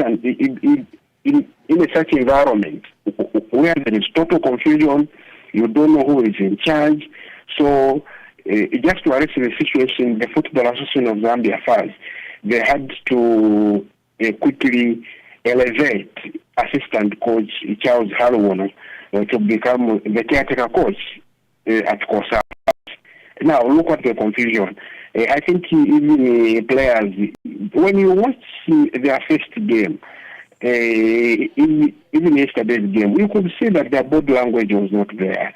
And players will respond when the environment is good, when everything is right. I only hope that the Football Association of Zambia has learned their lessons out of this COSAFA. Extremely unfortunate that Namibia today can just walk onto the pitch and knock out the Copper Queens. Things are not looking good for women football in Zambia. Namachana is our correspondent based in Lusaka, Zambia, talking all things Zambian and African sport right here on Africa at Play. So Namachana, it is a big fixture in South African and African football, the Soweto Derby, that was sold out in just a couple of minutes as soon as there was a green light for the football-loving fans to go and grab their tickets. It is Kaizer Chiefs up against Orlando Pirates, your team. What can we expect? Yeah, this is a fixture that has never disappointed all these years, Neto. This is one of the biggest derbies on the African continent, and it is a derby that is very, very difficult to predict. But from what we have watched this season, I think Orlando Pirates have got an upper hand. Kaizer Chiefs haven't accounted themselves well. This season, we don't know where the problem is. But again, to underrate Kaizer Chiefs, it will be something that will be very dangerous to do so. This is the team that is capable. On their day, they are capable of hitting you and hitting you hard. So I'm expecting sparks as always, and I'm expecting a tight game. At the end of the day, the winner shouldn't. I'm seeing the winner just going home with a 1-0 or maybe a 2-1 scoreline. Both teams are likely to score, or if the other team will be so resolute, they are going to lock their defense, maybe allowing the other just to score and go. Otherwise, we just wish both teams all the best. Very interesting derby to watch, and we can't just wait to watch it. But I'm leaning towards the Orlando Pirates for simply reasons because they have played entertaining football. They play well, they coordinate well, they attack as a unit. When they lose the ball, they seem compact, and they have never disappointed this season. Orlando Pirates Neto. Yeah, just like we normally have power dynamos versus Nkana or Nkana power here, you can't know the end result. So, good luck to Kaizer Chiefs and the Orlando Pirates as they lock horns today. It is 15:40 Central African time, 10 minutes into the Soweto Derby, and if you haven't been informed, Orlando Pirates is leading Kaizer Chiefs by 1-0, a goal that was scored in the opening 7 minutes of the match. We will continue to update you on all things the Soweto Derby. Mr. Namachana, thank you so much. Enjoy the rest of your afternoon watching the Soweto Derby and all things African football. Yeah, thank you so much, Neto. And extremely disappointing that on Wednesday we had something that was very, very annoying here in Zambia, and we haven't seen such a thing in Zambian football after the game between Red Arrows and Power Dynamos. Soccer fans from both sides started hitting each other with stones, and it was so ugly that a lot of soccer fans were badly injured and they had to be rushed to the stadium. We have never seen such a thing before. We don't know where Zambian football is headed to. Ugly things on Wednesday at Nkrumah Stadium. Yeah, that is a behavior that is really unacceptable, and one wishes if there was a way to really educate the fans. I know there's emotions attached, there's whole sort of feelings when you are a soccer fan. You just want your team to win every match, and that is practically impossible. And the violence in football is not allowed at all, because this is the game that is supposed to be supported by families. And how will Mr. Namuchana and his family attend the game confidently if there are lack of safety issues at the stadium? Mr. Namuchana, thank you so much. Have a good afternoon further.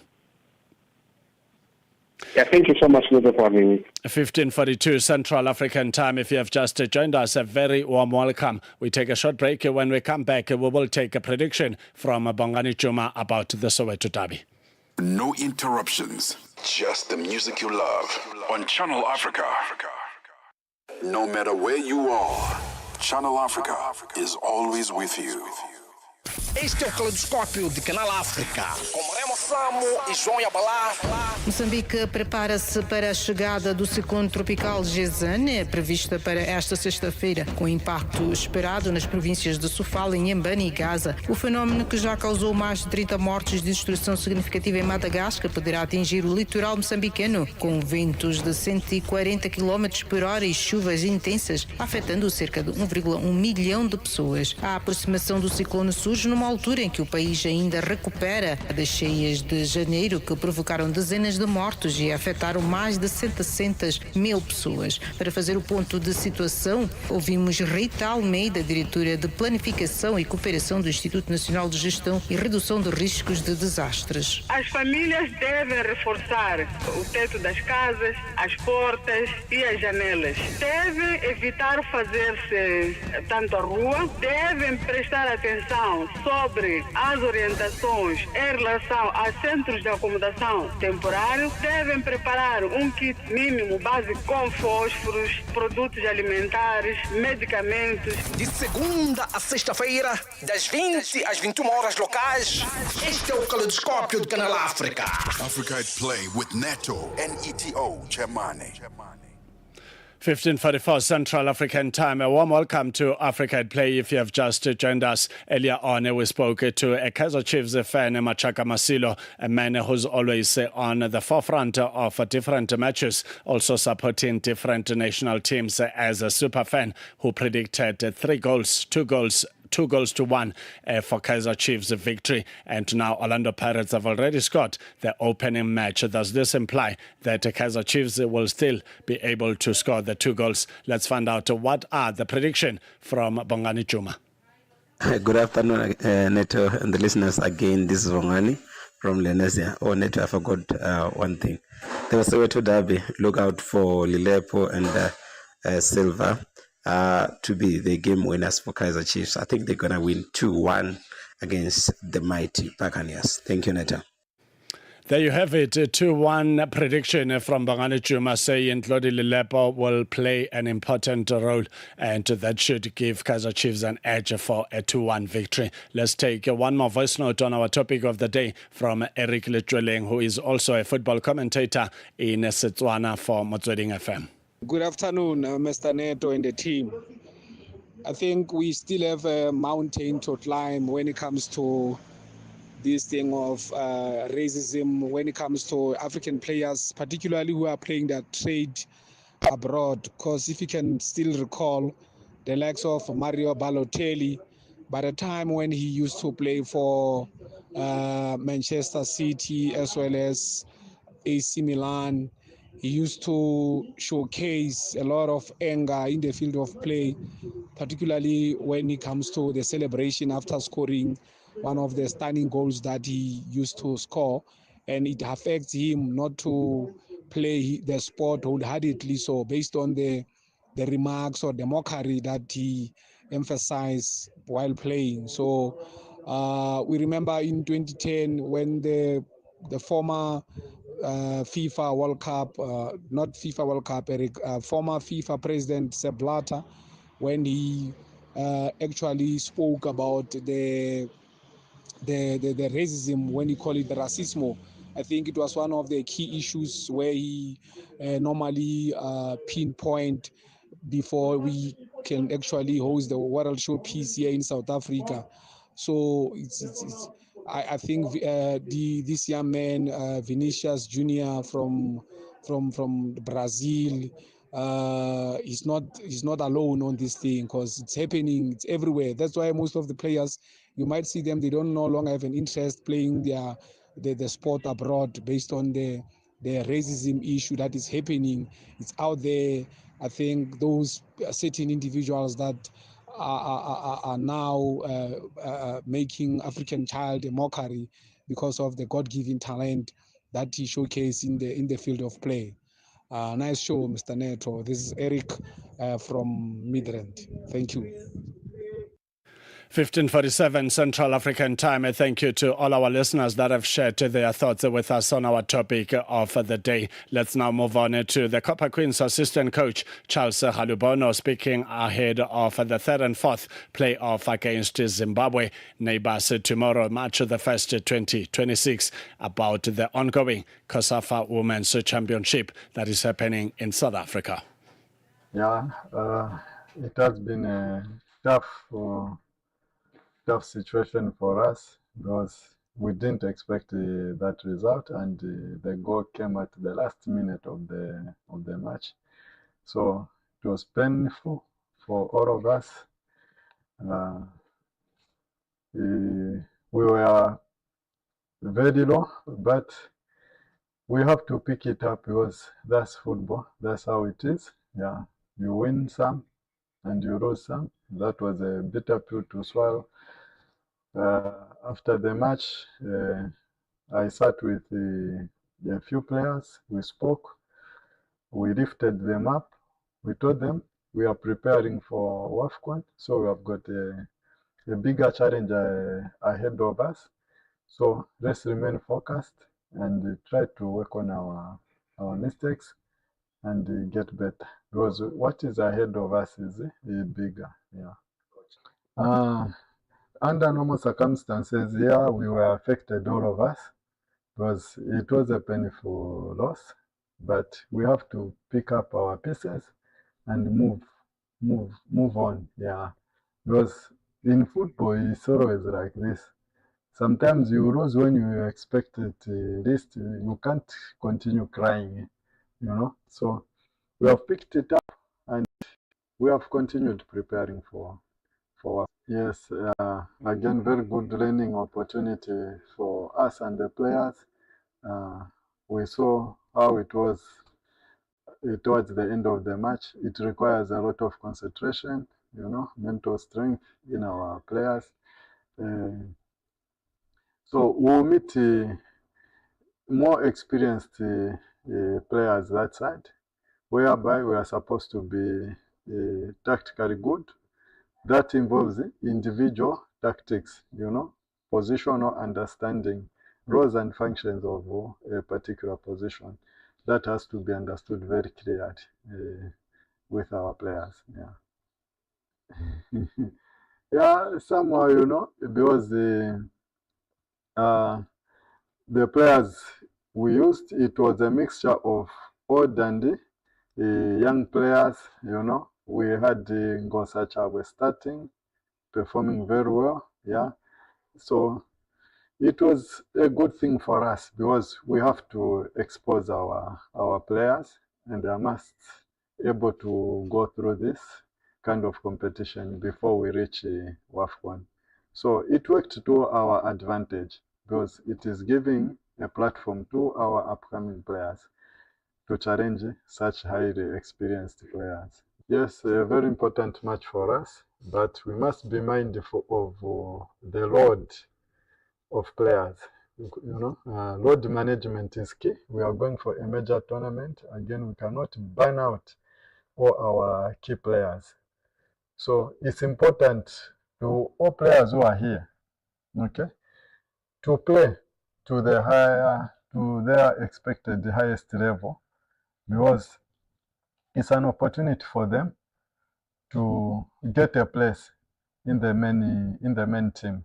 Okay, so we try to manage the load of players in order to avoid injuries, because if we keep the same players playing in order for us to get the results at the expense of these other upcoming players, again it will be a disadvantage to us, because a tired player who has got fatigue or who's mentally tired is at risk of getting injured. So we need to manage the load of players. So we are also considering the minutes played. So it's key for us. We have got a bigger challenge ahead of us, which is WAFCON, and it's the World Cup qualifier. So we must take keen interest in this load.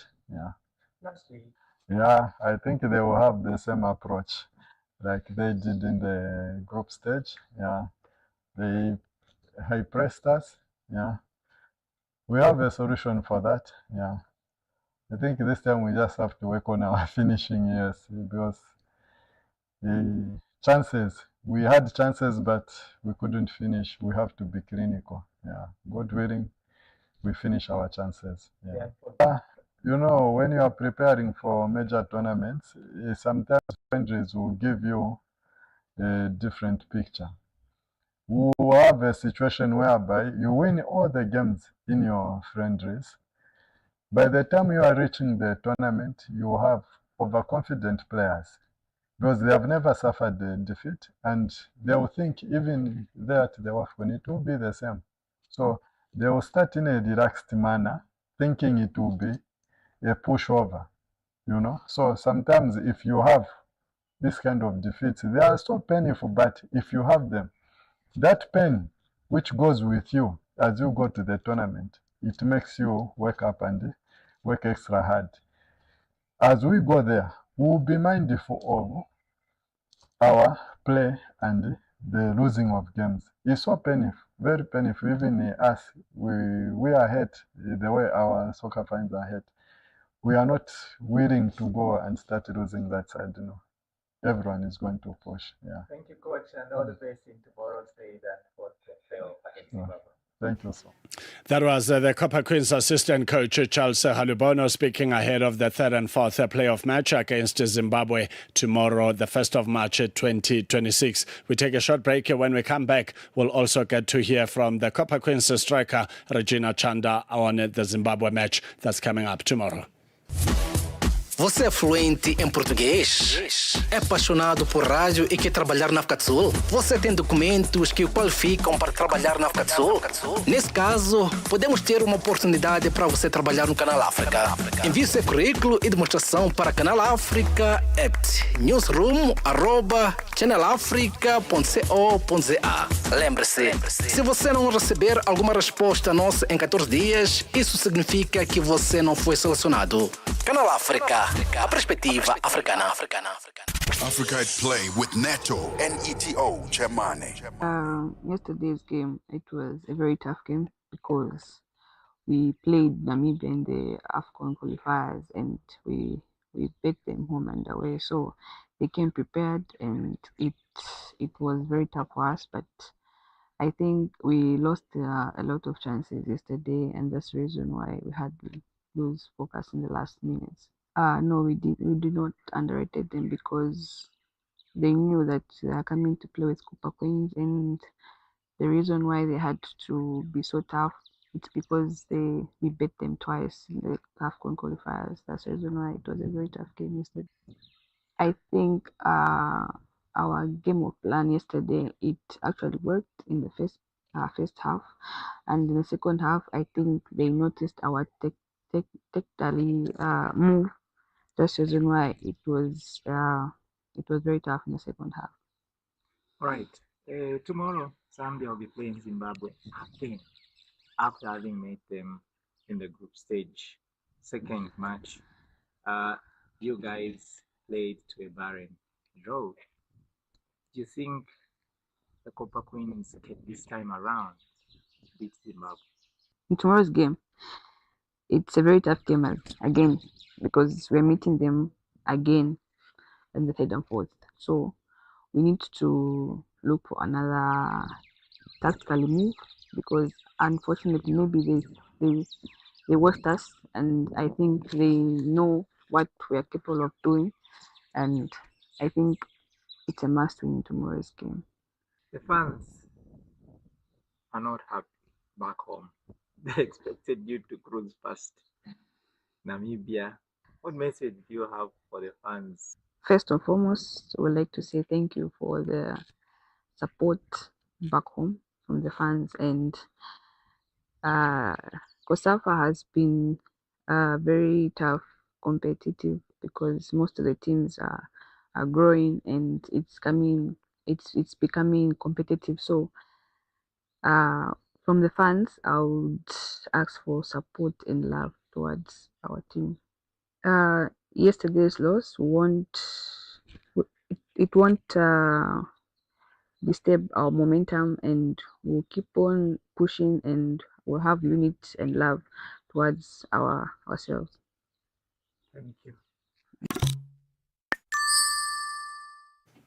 That was Regina Chanda from the Copper Queens camp. She is one of the strikers looking forward to the third and fourth playoff match against Zimbabwe. In the finals, it will be South Africa's Banyana Banyana taking on Namibia. 15:58 Central African time. Let's go to the FNB Stadium, the iconic venue that hosted the FIFA World Cup opening and closing of the tournament back in 2010. Today, it is hosting a sold-out affair between Amakosi and Orlando Pirates. As it stands, 26 minutes of football has been played, and the Buccaneers are leading by 1-0. Getting into a good attacking positions. Apollo's shaking up the defender. Dangerous ball in there. And a good communication from Vuma in settling the matter defensively. Muddy under pressure. McCarthy.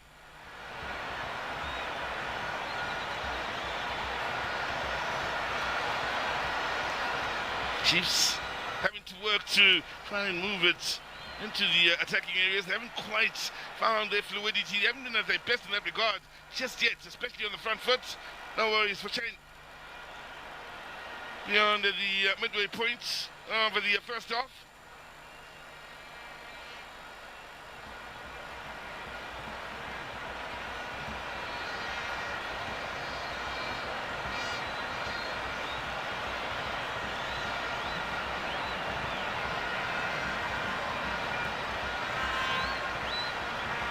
Sabiti. Dion Hotto. Very interested in the battles with Hotto out wide on the far side against Lilepo, when Lilepo is the man that's out wide. For the time being, Modi has spent a lot of time defending here on this near side. Hasn't really been able to get onto the front foot on the left side for Kaizer Chiefs. Hotto. Quick with the throw in. Moremi. Lilepo did well defensively. Just get on the turn. That's how to roll the defender. It is now 1600 Central African time. It's still 0-0 in a game between Kaizer Chiefs and Orlando Pirates. I beg your pardon. Orlando Pirates is still leading by 1-0. And this is a goal that was scored in the early moments of the opening half, just before the 7th minute already. The Orlando Pirates was leading by 1-0. We will continue to update you on the latest in this fixture and many other fixtures that are taking place on the African continent and globally. Goodbye to the second hour as we say hello to the third and final hour. Catch your latest scores and sports highlights. Stay tuned to Africa at Play with Neto Chemane on Channel Africa, the African perspective.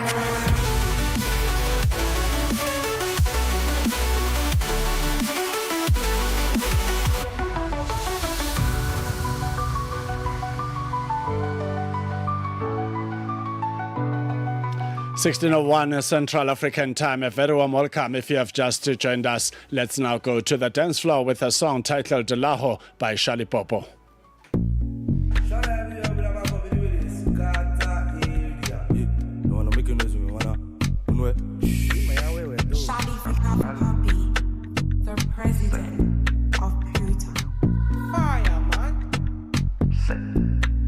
Desperado, many, many, my amigo, Balotelli, ladies taking me photo, paparazzi, Don Julio, Don Diami, Ecumedeu, la ni pestas aula, azametra la yeah, la Ecumedeu, la ni pestas aula, azametra la yo la yeah, la yeah, la yeah, la yeah, la yeah.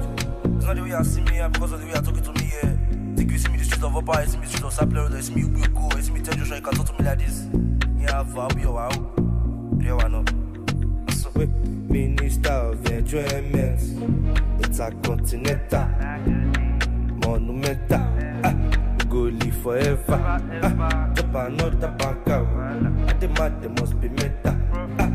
Smoke is zaza. Let me can't forget your mother. Ecumedeu la ni pestas aula, azametra la yeah, la Ecumedeu la ni pestas aula, azametra la yeah, la yeah. La yeah, la yeah, la yeah, la Desperado, many, many, my amigo, Balotelli, ladies taking me photo, paparazzi, Don Julio, Don Diami.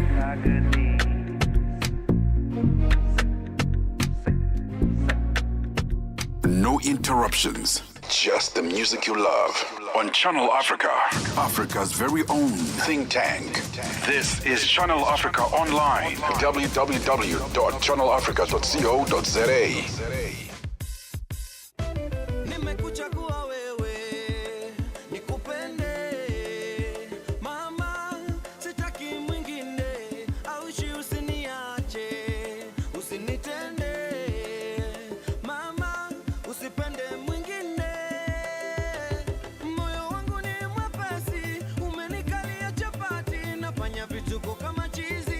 Kukupenda sita sizi, moyo wangu ni mwepesi, umenikalia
It is a song titled Surayako by Sawuti Sol. Thank you so much for choosing Africa's number one, Africa at Play. It's now time for sports news, starting with athletics. South African multiple record holder Adrian Valskert has told SABC Sport that he is doing everything possible not to overthink the prospect of breaking the sub 27-minute barrier on home soil. The US-based runner has been in an extended training camp in Potchefstroom as he prepares for the Absa Ranyo City Gqeberha 10-kilometer race set for Sunday at 7 a.m. at Nelson Mandela Bay. Valskert has his sights set on becoming the first athlete to run sub-27 minutes in 10 kilometers on African soil in his country of birth. However, the race day fast approaching, he admits the pressure is mounting and he is trying not to become consumed by chasing the fastest time of his career. Last year, he set the South African 10-kilometer record of 27 minutes, 28 seconds in Gqeberha, a mark that was later eclipsed by Maxime Chaumeton, who clocked 26:55 in Romania 5 months later. Yeah, I just surround myself with people that I don't constantly talking about running all the time, and just do my own thing. I'm writing a book, so I'm focusing on that as well, trying to completely distract myself. But I'm focused as well in the background. I know what task is ahead, and I'm focusing on that as well. But it's good to compartmentalize sometimes a little bit. But yeah, like you said, I don't want to think about it too much because it just causes stress and all that type of stuff, and I don't want to get back there. I had an experience maybe when I was still in college about obsessing about a race so much that it just negatively impact you. So I just kind of like put it in the backdrop and focus on other things, and then I'm sure I'll be ready on Sunday like I always am, because I know I train well and I have trusted coaches and people that work really hard to get me ready. The Sarus-born athlete who finished 10th in the men's 10,000 meters final at the 2024 Summer Olympics says familiarity with the course gives him added confidence after making his debut in the race last year. Yeah, I think so a little bit, because at least I know the course now, and I know which direction the wind goes a little bit, at least, unless it changes again, because you never really know. But we also have paces now, which will we have a secure person to go to 3K and another person that we are pretty confident that will be able to go all the way to 5K, which we didn't have last year, and we were well off pace early on, and that made it just so much harder to run all by yourself for so long and in the wind.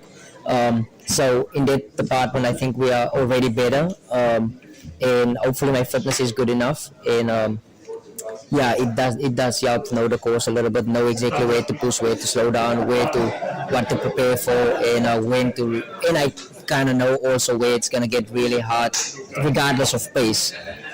So kind of prepares myself mentally. Last year, the national half-marathon record holder expressed frustration with the quality of the pace setting. This time around, he will have the experienced Kenyan Isaac Kibet Ndiema, who boasts a personal best of 26:55, assisting at the front. Despite that, Valskert insists his primary focus will remain on executing his own race pace rather than worrying about anyone else. He's gonna do. I'm just here focusing on my task, and my task is try and run sub 27. And to have the paces, whether he's gonna pass the paces, because sometimes you can be in a race and people don't want to be as patient sitting behind paces, and they feel good early on, so they just go for it. So I'm focused on my task. I'm sitting with the paces. And whether he goes far faster than the paces on the first part of the race, that's obviously his own thing. I'm focusing on my thing, and you gotta be disciplined on what you prepare for.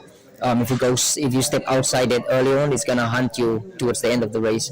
But it does definitely help knowing that I might not have to run alone for a long time. I just hope once the paces go off, nobody's gonna look around, but we're gonna continue to push, because that's what a sub 27 is required. You can't run hard the first 5K and then slow down. Once the paces goes off, if it's me and him and maybe somebody else or whoever there's gonna be, we all have to keep on pushing. You can't slow down, because when you come the last 3K, that might be really hard if you are already behind schedule, and picking up the wind might pick up all the time of 5 factors. So you want to make sure that you're on pace with 3K to go. and that's my goal, is to just go out there, make sure that I have competition. Well, I can make sure of that, but I'm saying it helps to know that there's somebody that might go all the way, even like challenge me to win. Like I said, I'm not really focused on any of that. My task is try and get through 5K 13:30 and then keep on pushing forward. Whether there's somebody or nobody, that's the goal for now. Valskert, who was discovered by the legendary Zolabat, told SABC Sport that he is not fixated on reclaiming the national record from Chaumeton. Instead, his main objective is to dip under 27 minutes and make history on African soil. No, I never even thought about that, to be honest. I mean, like, I've realized in the last few years you can break so many records and then it's just been broken again the next day. So I'm not so obsessed about records anymore. There's a lot of things I do with my life and that I'm interested about. It's just not, if you're gonna be obsessed about records, then it's gonna just keep on being broken anyway, and then you feel sad at the end of the day. So for me, I want to run sub 27, and I think it's monumental in the sense that it would be the first person in African soil, and that goes for everyone. Everybody can feel some level of pride in that. Breaking one record, it's like I feel some level of pride in it, and then it being broken again. But nobody will ever be the first person to break 27. So that's my goal. Where I fall short of the record or not, that's not really that important to me. I've broken a lot of records in the last 2-3 years, so that's not top of my priority list. But I am challenging myself here, and people know. I hope people understand how big of a task this is, because I sometimes I get the feeling that it's just being put out there, and people assume it's gonna happen all of a sudden. But it's really hard to do. Like I said, there's so many factors, and I've done 10,000 on the track. I understand how it works. We have great paces in the US when we run this up 26 minutes, 6-7 minutes on the track, and the weather's usually great. In competition all the way to the finish line. So yeah, I think I just want people to understand that this is a difficult thing to do, and I don't want to be the one telling them that, but I feel like sometimes I should tell them it's not easy to run sub. I've never done it myself. In football news, the ongoing Soweto derby has produced 2 goals for the black and white Orlando Pirates, with Ashwinapolis scoring the second goal just before the half-time break. Let's take you to the live action. And it is close to half-time. They'll be hoping you can struggle for whatever the issue is here. The Silva. Crashing into Otto. Or maybe Otto crashing into him. It's fine. Won't be able to continue. Man who scores a goal every 92 minutes at the Kaiser Chiefs this season is Flavio.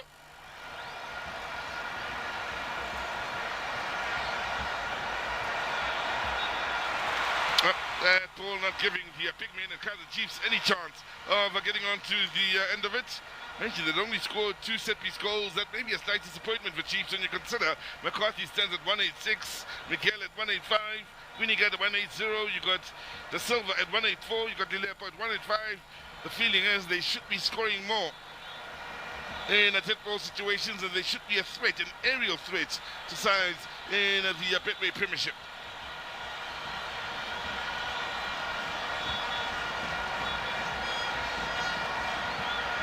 Space to turn here. Mahal has played in the last 7 in a row, starting the last 5 in a row. Mahal at Orlando Pirates. Here's Dion Hutto. Early with the ball in, and Batuma looking to get on to the end of it. In the end, as always, looking to be Fuma's ball. The man from Lerato in Gauteng, who's conceded a couple now from men that are enjoying their first Soweto derbies, that being Moremi and the Palace.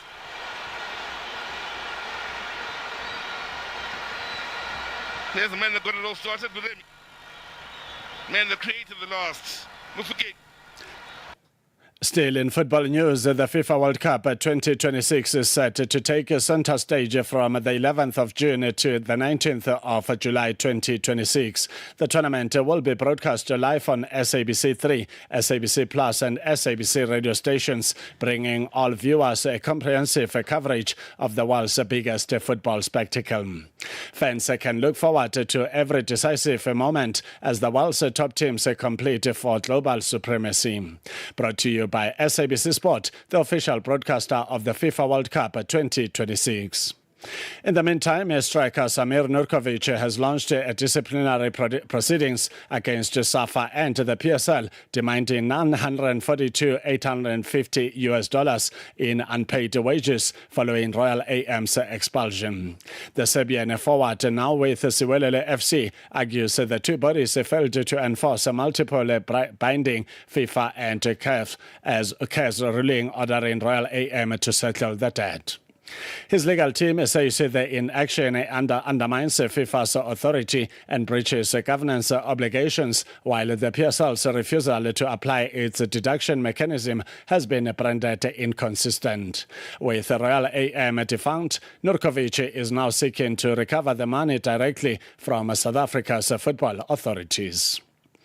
Mamelodi Sundowns chairperson Tlhopie Motsepe moved to quell speculation about the future of the club's technical team. Motsepe insists there are no immediate plans to dismantle the current setup under head coach Miguel Cardoso.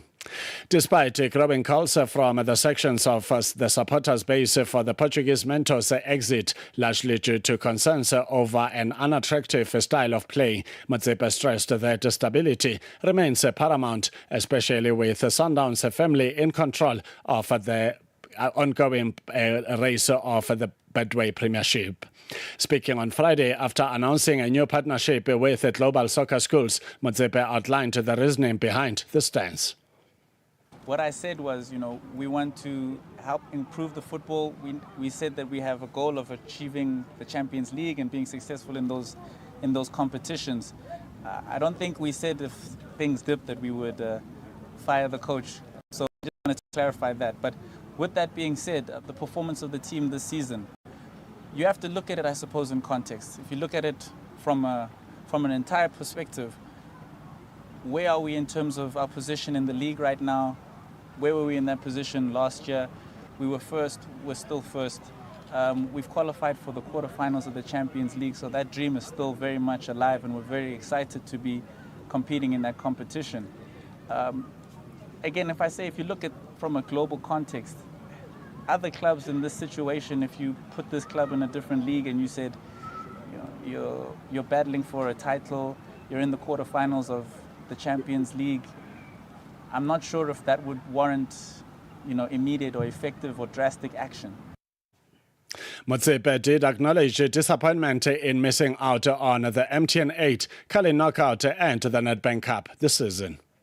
Are we excited or are we completely happy with the performance of this season? We would have hoped to win a few trophies. Of course, our coach said that as well. He's wanted to win trophies. Our players started the season with the ambition to be completely successful. That's what we go out to do every single season.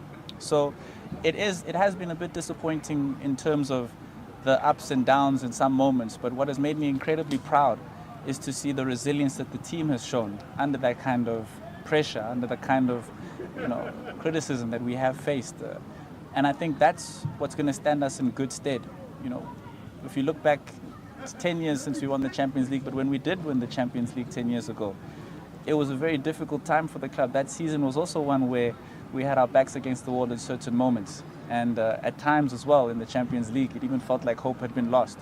So I'm very hopeful, I'm very proud, and I'm very encouraged to see where the team is going and this change in character that we've seen in recent months at the start of this year. The Sundowns chairman also addressed the outcry from the supporters of the club. As a football club, we hear the fans. We do hear the frustrations that they had felt at the time. And again, it's about empathy and understanding their circumstances. And then also sometimes it's also understanding the technical team and the coach's circumstances. The supporters come from a position where there's a lot of pressure on them from the outside world, from maybe supporters from other teams. Of course, it's the nature of competition. And so the pressure that they find themselves under sometimes when we're not performing to the standard that they would hope, those frustrations are voiced and we hear them. But we're a long-term club. We're a club that looks at a project in terms of its entirety. And our supporters have been with us for a very long time. And we also look at our coaches to say, well, we want to be with you for a long period so that we can achieve our targets. Motsepe reiterated the faith they put in Cardoso, who arrived at the club in December 2024 and led the Dons to a league title and the final of the CAF Champions League last season, losing to Pyramids FC of Egypt. At this moment, we have a lot of support and a lot of faith in our coaching team and our coaches and the technical team. They've done a great job to keep the club together, keep the team together, really.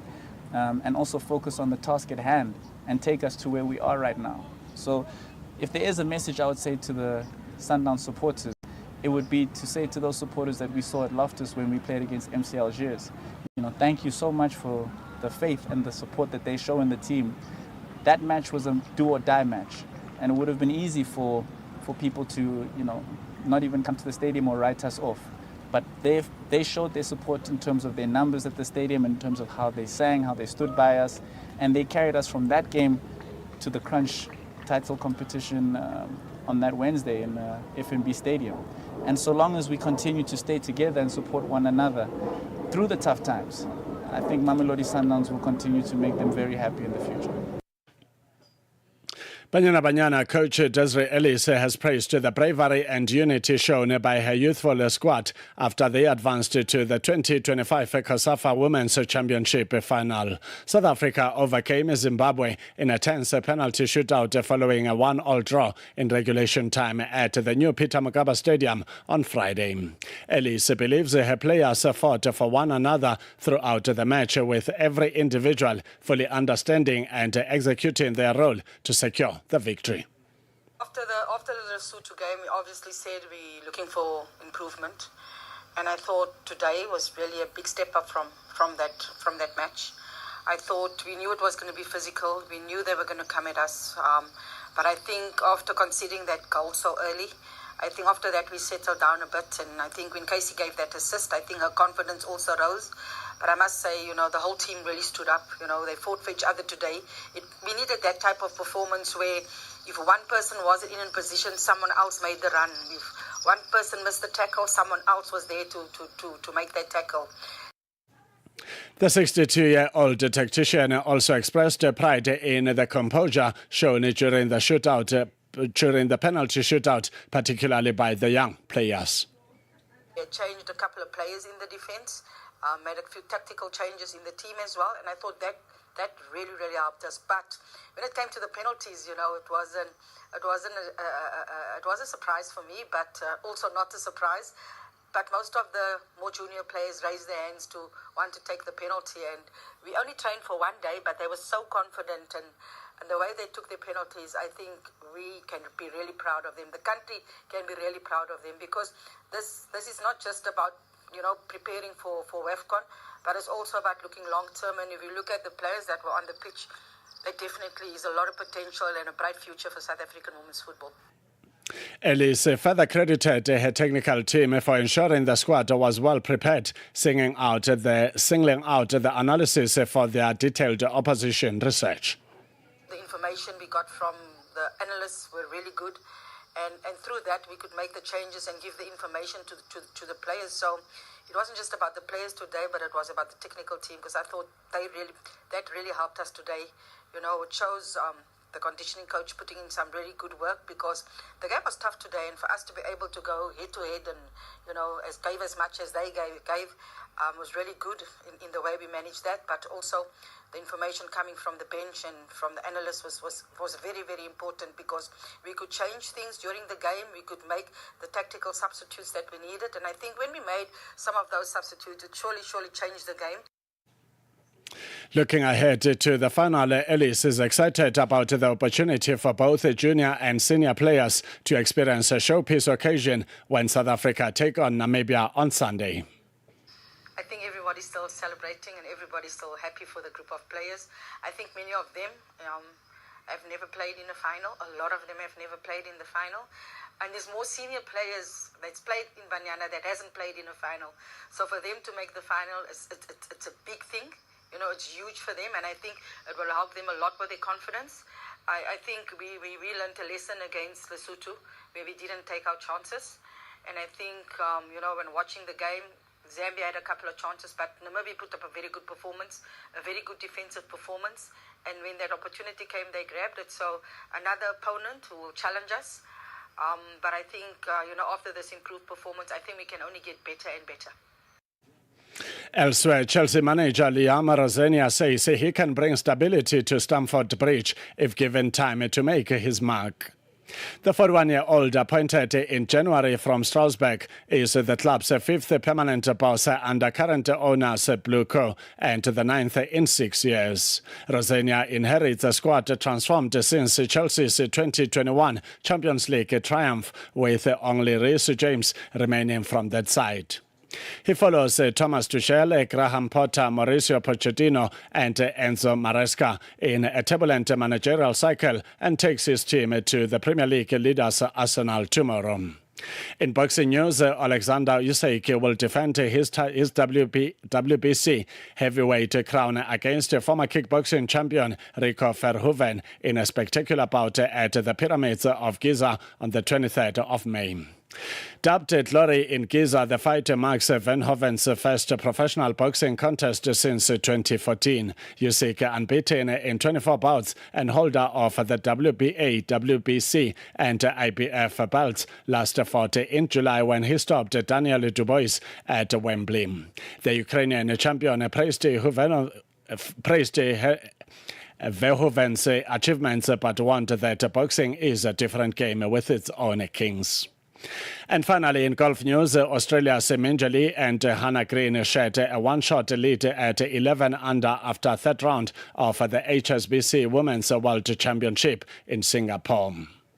16:29 Central African Time. If you have just joined us, a very warm welcome to Africa at Play. Orlando Pirates still leading Kaizer Chiefs by 2-0, and the match is currently on a halftime break. The Morning Switch Weekend with the Shy Guy.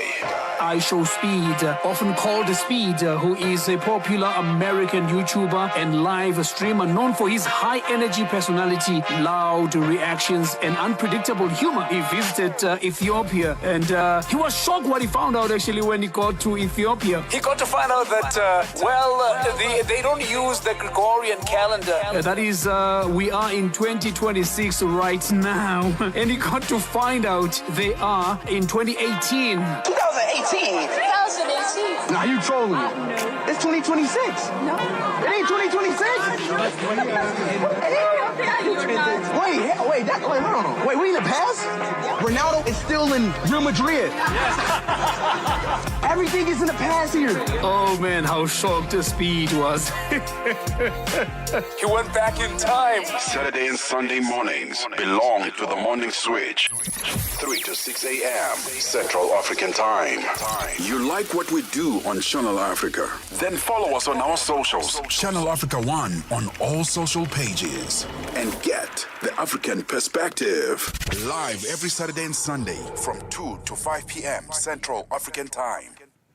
A very warm welcome to Africa at Play, the continent's best sport and music destination. 16:31 Central African Time. We now head into West Africa to land in Lagos, Nigeria, where our correspondent Tony Rubani is standing by to fuel us up with the latest in Nigerian sport.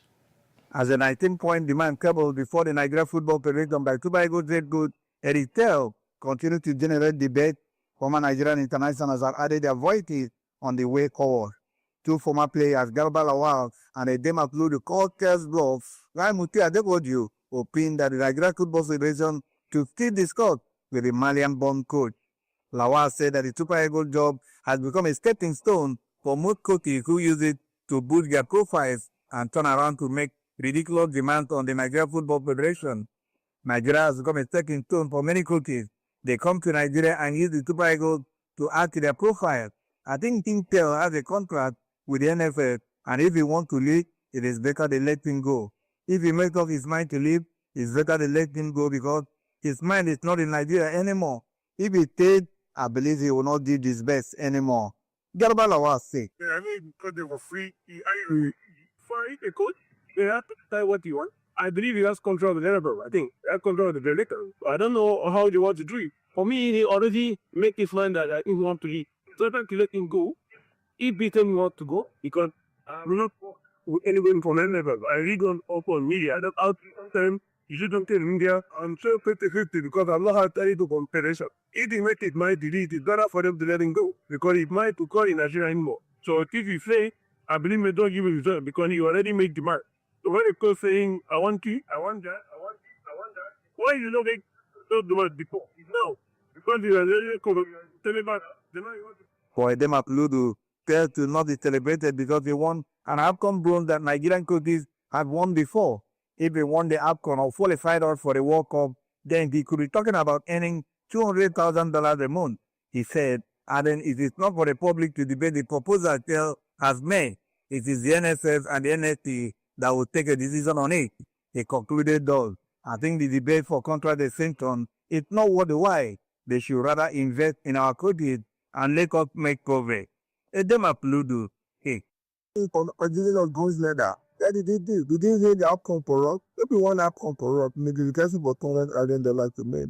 And a prep with a year. Or if he qualified out to the World Cup. When I not a year, you may guy have called. What we are thinking now, as the Nigerian could not done that. As the Nigerian could not on the outcome, we do give him this kind of money. Then it is a contract offer and acceptance. So if he looks an offer, it's either we accept or we don't accept. It's not for the public able to make it. It is the office of the National Court Commission and the Nigeria Federation. I took a decision on that and then let the result come out. For me personally, I don't think it's what we want. We cannot play well our foreign currency like that. For what now? Invest in our coaching development and let us make progress. Let our league progress. However, Muti Adekoji Dikap on Lawal and Pludu advising that Nigerians could forget about what happened in the World Cup because Tel did his best that we couldn't qualify. He made up with the AFCON as we could see that the team had changed. I think he deserved another contract. He could make demands, and it is left for the NFS to take look into this what they can pay. Mutiu Adekoji take good thing for giving another contract because just forget what happened in the player. He did it to be right. Unfortunately, we couldn't call it up to the World Cup, but they have needed the outcome. The way I've been that became things, they had the play and everything. So I think it's up for me. Even if that happens with money demanding and then I think they have to put on their run till negotiate and then it's talk about it. I think everybody will want the instrument in it. Sorry. And I think you after that. Former Gombe State FA Chairman Ahmed Twaibu Garagombe had cautioned the Nigeria Football Federation against bowing to the reported salary demand of Eric Hell, head coach of the Nigerian national team. Garagombe did not hold back in his assessment of the situation, questioning both the kindness and justification of the alleged demand. This man just came to Nigeria to boost his TV. I said it before that Super Eagles is too big for sale. The Super Eagles red tail to the global stage, not him raising the team, and he now wants to blackmail us, he stated. The outgoing football administrator argued that managing a team of Nigeria culture should be considered a privilege rather than a bargaining platform. We play as Nigeria has. We're even the ones to ask a coach like a retail to pay us privilege fees, Garagombe said. His comments are likely to stakeholder debate among stakeholders, especially time when expectations remain high for the Super Eagles on the continental and global stage. Garagombe speak. He couldn't deliver. When he was giving this talk, he said, you guys will go and check what he said in Madam Press Conference. It is the privilege and honor to coach Nigeria. He said that we are helping him. And we test it. That he be haircut. Why coming now with all this son of all our major team? Those things will imagine. We will give it. I am aware. I know. Some of those things you will imagine are there. So why do you come back if not blackmail? The demand for things that you already have. All the time you have been working in Nigeria is working on the trade or is it taken. If leading on the pitch or is leading nowhere, for goodness sake, this man should leave what to do. If he wants to go, let him go. You said you want to have full control of selecting as the piece. So what are you saying? Invitation, collection. What are you saying? Close it while you have been working. You are not being cut. Somebody selecting the players for you, and you fail and never making demand. Come out and tell Nigerians for the whole world that look, you have not intellectually blamed for the Nigerians, so that we will know who to blame. Come on again, Gilo Tahawa has called on the Nigeria Football Federation to open command negotiation with Super Eagles head coach Eric Tell amid growing speculation around the coach's salary demand. However, described Tell's reported stance as a normal and expected development following his recent outing with the national team. According to the former Super Eagles striker, coaches across the world often pick in good terms once they have demonstrated capacity and delivered visible progress. From what we are hearing, the coach is trying to leverage on the recent upon capture to include the salary, and there is nothing wrong with that, Aowa said. Gilo Aowa said.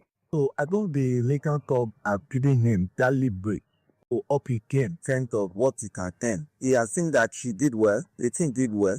So he's going to use that as a negotiating power to see if he can get more. There's nothing wrong for him to ask for something. But it's all about negotiation. They are asking for this, but this is what they are offering. They will look at the check balance. They will see what, at the end of the day, they will arrive at something. The good thing is that they have a contract to expire after a year. So they can see what they can afford if they have a good negotiator. Former Nigerian international Atika Pareda has called on Nigerians to break for any outcome as the football world awaits FIFA's ruling on appeal involving Nigeria and the Democratic Republic of Congo in the World Cup qualifier.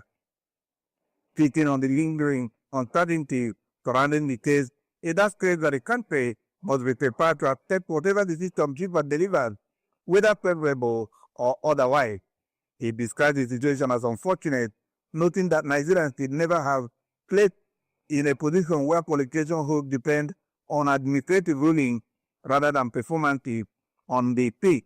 Kita time that the part of the system will be there. People are not telling it yet. Let home have to wait for people to give the final answer. Whatever the answer is, you will accept it. Again, it's quite unfortunate that we have to go through this process. Beg to get you to work right. Maneuver like white, right letter. Right, it is so easy to win the game on the pitch. And I think our players, every game needs to happen. Think about it to work up preparation, then sure. Also, former Super Eagles international Jigudi has played down the petition filed by the Nigeria Football Federation against the Democratic Republic of Congo, insisting that Nigeria should focus on qualifying for the FIFA World Cup through sporting merit rather than administrative route. Taking a reaction to the ongoing uncertainty surrounding Nigeria's World Cup qualification host, who did maybe care that he's not a supporter of what he described as backdoor qualification. Do who they speak. I don't like all these backdoor things, so don't do respect to anybody that be planning anything. For me, I mean, we just look over it, and if it comes, we take it there. I mean, putting out and pushing out and putting out. It doesn't make any sense to me, or it doesn't make loud call opinion. Let's think about the other ones coming. Don't forget that one. If it comes, like I said, we take it. Let us not say, we must. No. I don't agree to that. People saying it. That we must. They find the petition, and if it's going fine, well, it's not going, no problem. People have the finances. Let's wait and see. If it works fine, it doesn't work, we move on. The Jamaica Football Federation are not comfortable with the delay by FIFA in making a pronouncement on the protest lodged by Nigeria against their opponent in the Continental playoff with DR Congo. Jamaica will take on DR Congo for a ticket to the World Cup later this year, but all of that could change if FIFA ruled in favor of Nigeria, who protested that DR Congo used individual players in the final of the African playoff in November. Nigeria filed a protest to FIFA demanding to be handed the chance to represent Africa in the March playoff, seeking for the disqualification of DR Congo.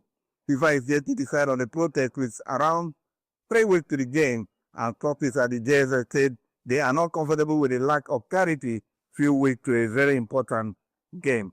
And from that, we move to the Super Falcons to inform that the Super Falcons head coach Dr. Madugu has acknowledged the weight of expectation that comes with leading Nigeria into another women's Africa Cup of Nations AFCON campaign, insisting that he's fully prepared to handle the pressure as the team targets a successful title defense in Morocco. This is ahead of the team's friendly matches against Indomitable Lionesses. Madugu admitted that defending a continental crown naturally brings added scrutiny. They maintain that pressure is part of the responsibility of managing Africa's most successful women's national team. There will always be pressure when you are coaching the Super Falcons. Madugu said, "We are the defending champions and the most successful team on the continent. The expectations will always be high. I understand that, and I'm ready for the pack." He could explain that the upcoming doubleheader against Cameroon forms a key part of Nigeria's build-up to the tournament, offering an opportunity to assess player fitness, tactical balance, and team chemistry. These friendly games are very important for us, he noted.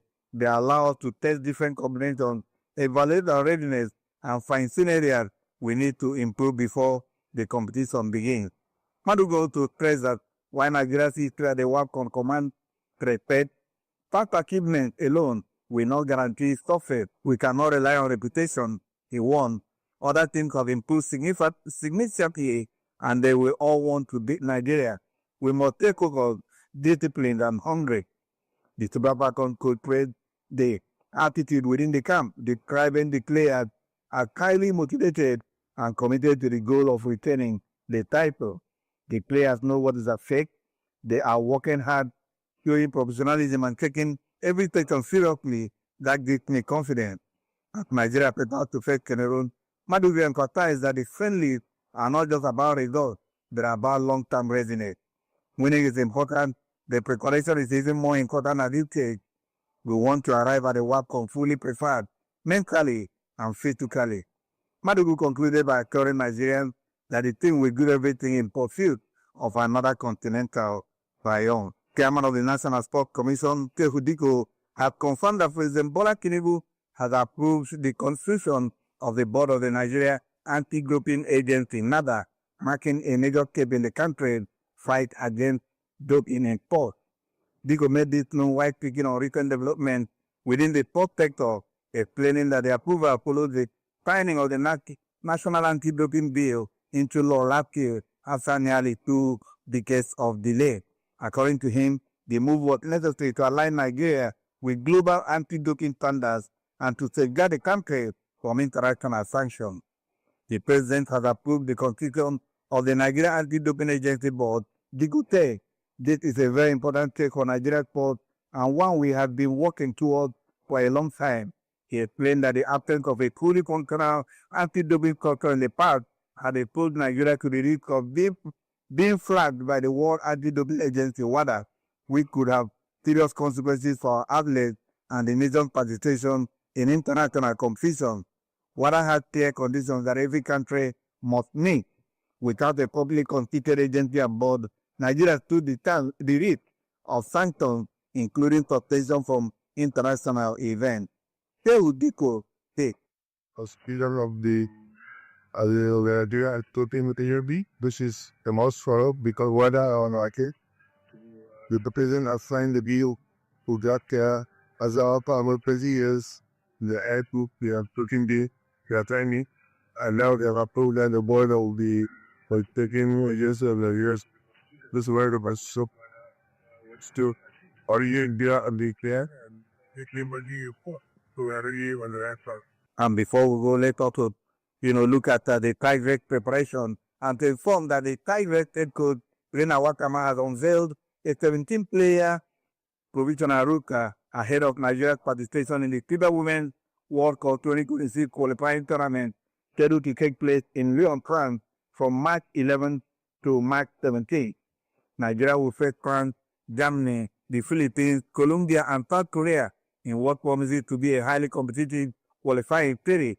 For the Tigrex, the tournament will cover the valuable tune-up, having already secured their place at the 2026 FIBA Women's World Cup following their triumph at the 2025 FIBA Women's Afro Basketball. Also included in the provisional list are Blessing Ejiofor, Iduwa Mobegi, Wando Hembam, Victoria Macaulay, Ayomide Tawabado, Adenike Oluwaye, Rita Ibokwe, and Bete Fota. The 2026 FIBA Women's World Cup is set to hold in Berlin from September 4 to 13 as part of their preparation for the Global Showcase, the Tigers have also lined up an international friendly against WNBA side Minnesota Lynx on April 27th. And that's the side of first roundup in Nigeria. For Channel Africa Sport, Tony Obane reporting from Lagos. Thank you to Tony Robani all the way from Lagos in Nigeria for updating us with the latest in Nigerian sport. It is now time to enjoy some awesome music on Africa at Play. Chike featuring Sike running for you. The match between Kaizer Chiefs and Orlando Pirates continues. 56 minutes of football has been played. It's still 2-0 in favor of the Buccaneers. No interruptions, just the music you love on Channel Africa.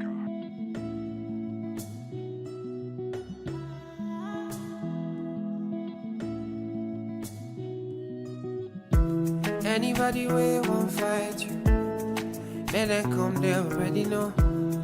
I'll be right beside you, like the wall of Jericho. They don't know, they don't know, they don't know what's going on. Monagiso, my baby boo. I'll be a soldier for you, I'm getting better in Kung Fu.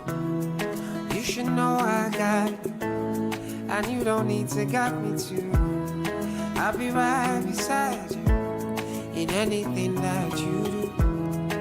If you ever need saving, I will be running to you, running to you. I'll be running to you, running to you. Anywhere that you go to, running to you. I'll be running to you, running to you. Anywhere that you go to.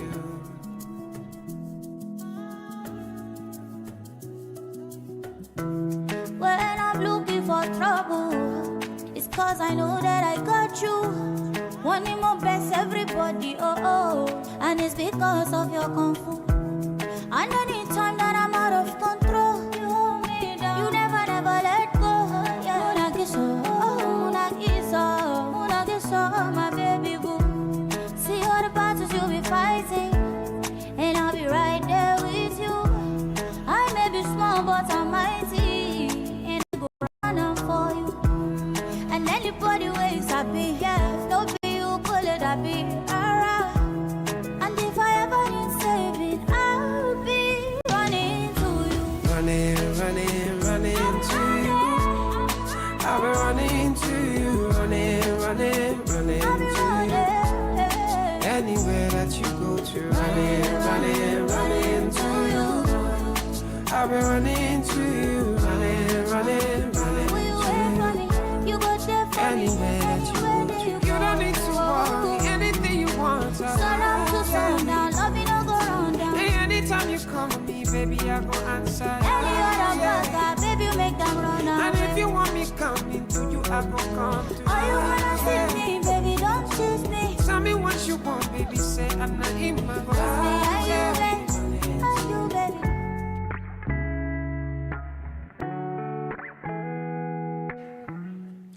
16:50 Central African Time. We can never say goodbye on Africa at Play without finding out what's coming up on Mix Vibration with Jolene Nsungu. Bonjour. Bonjour Neto, merci en tout cas pour cette opportunité. Mix Vibration à partir de 17h, nous serons là avec beaucoup de musique africaine encore, avec beaucoup de genres de musique, mais surtout nous avons un invité spécial, Idriss Malk Kabouya, qui lui va nous proposer son tout nouvel album. Et à vous de découvrir, restez connectés sur Mix Vibration à partir des 17h heure locale. Merci beaucoup. Jolene Nsungu is wearing a black golf t-shirt, a black golf shirt with a touch of white and a touch of red. And if I look at these colors, it looks like he's an Orlando Pirates fan. I'm just saying. Indeed, yeah. And Orlando Pirates is doing well, leading Kaizer Chiefs by 2-0. Looking forward to an exciting edition of Mixed Vibration. Absolutely. Have an awesome afternoon. Thank you, Mr. Neto. 16:51 Central African Time. Let's return to the dance floor. The match between Kaizer Chiefs and Orlando Pirates, it's still sitting on 2-0 in favor of the Buccaneers. After the song, we will go back to the FNB Stadium.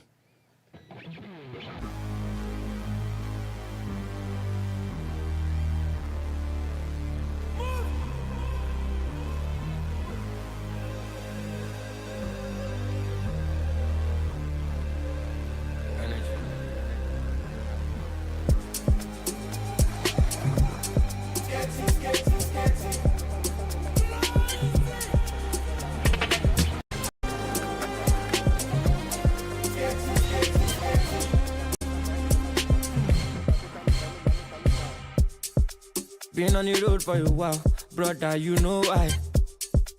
247, I'm moving, so I go day alright. Dreams untold every day, I don't need to tell no one. Or Bobby with Solomon, I don't want to hear trilogy no more. Skating is a lifestyle, skating, skating, skating.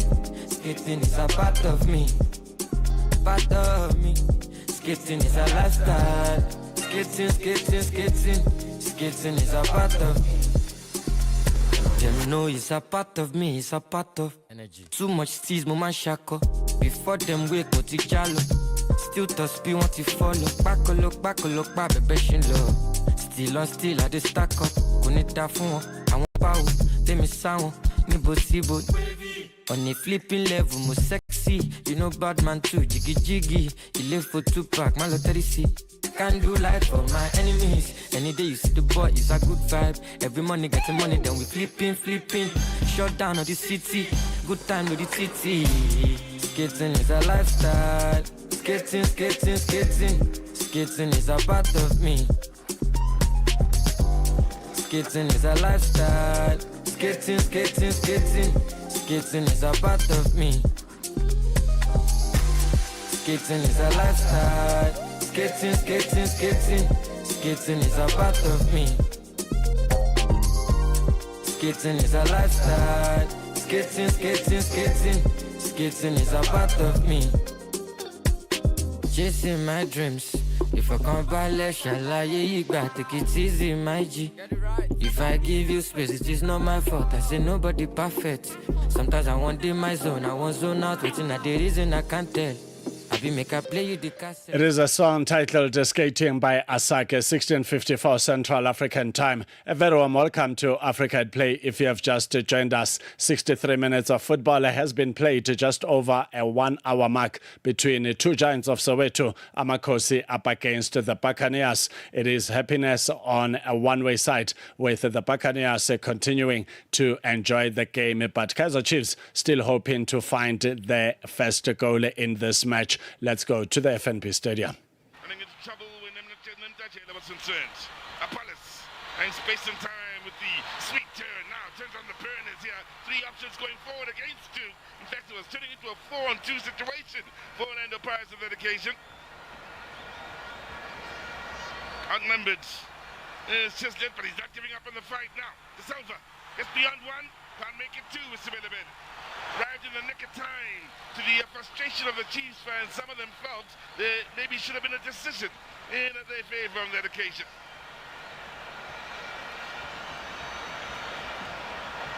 Hotto. Movement is good. Movement is very good. Roma Mutuma. Pass. Asking just a bit too much. Of the Pirates attack on that occasion. Philippine.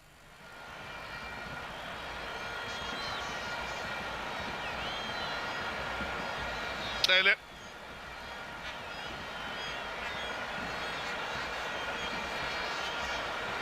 Chiefs need for the next goal, if there is to be one, to be theirs.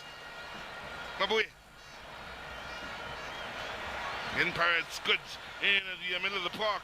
And winning it back, what can they do on the front foot? Lovely work there.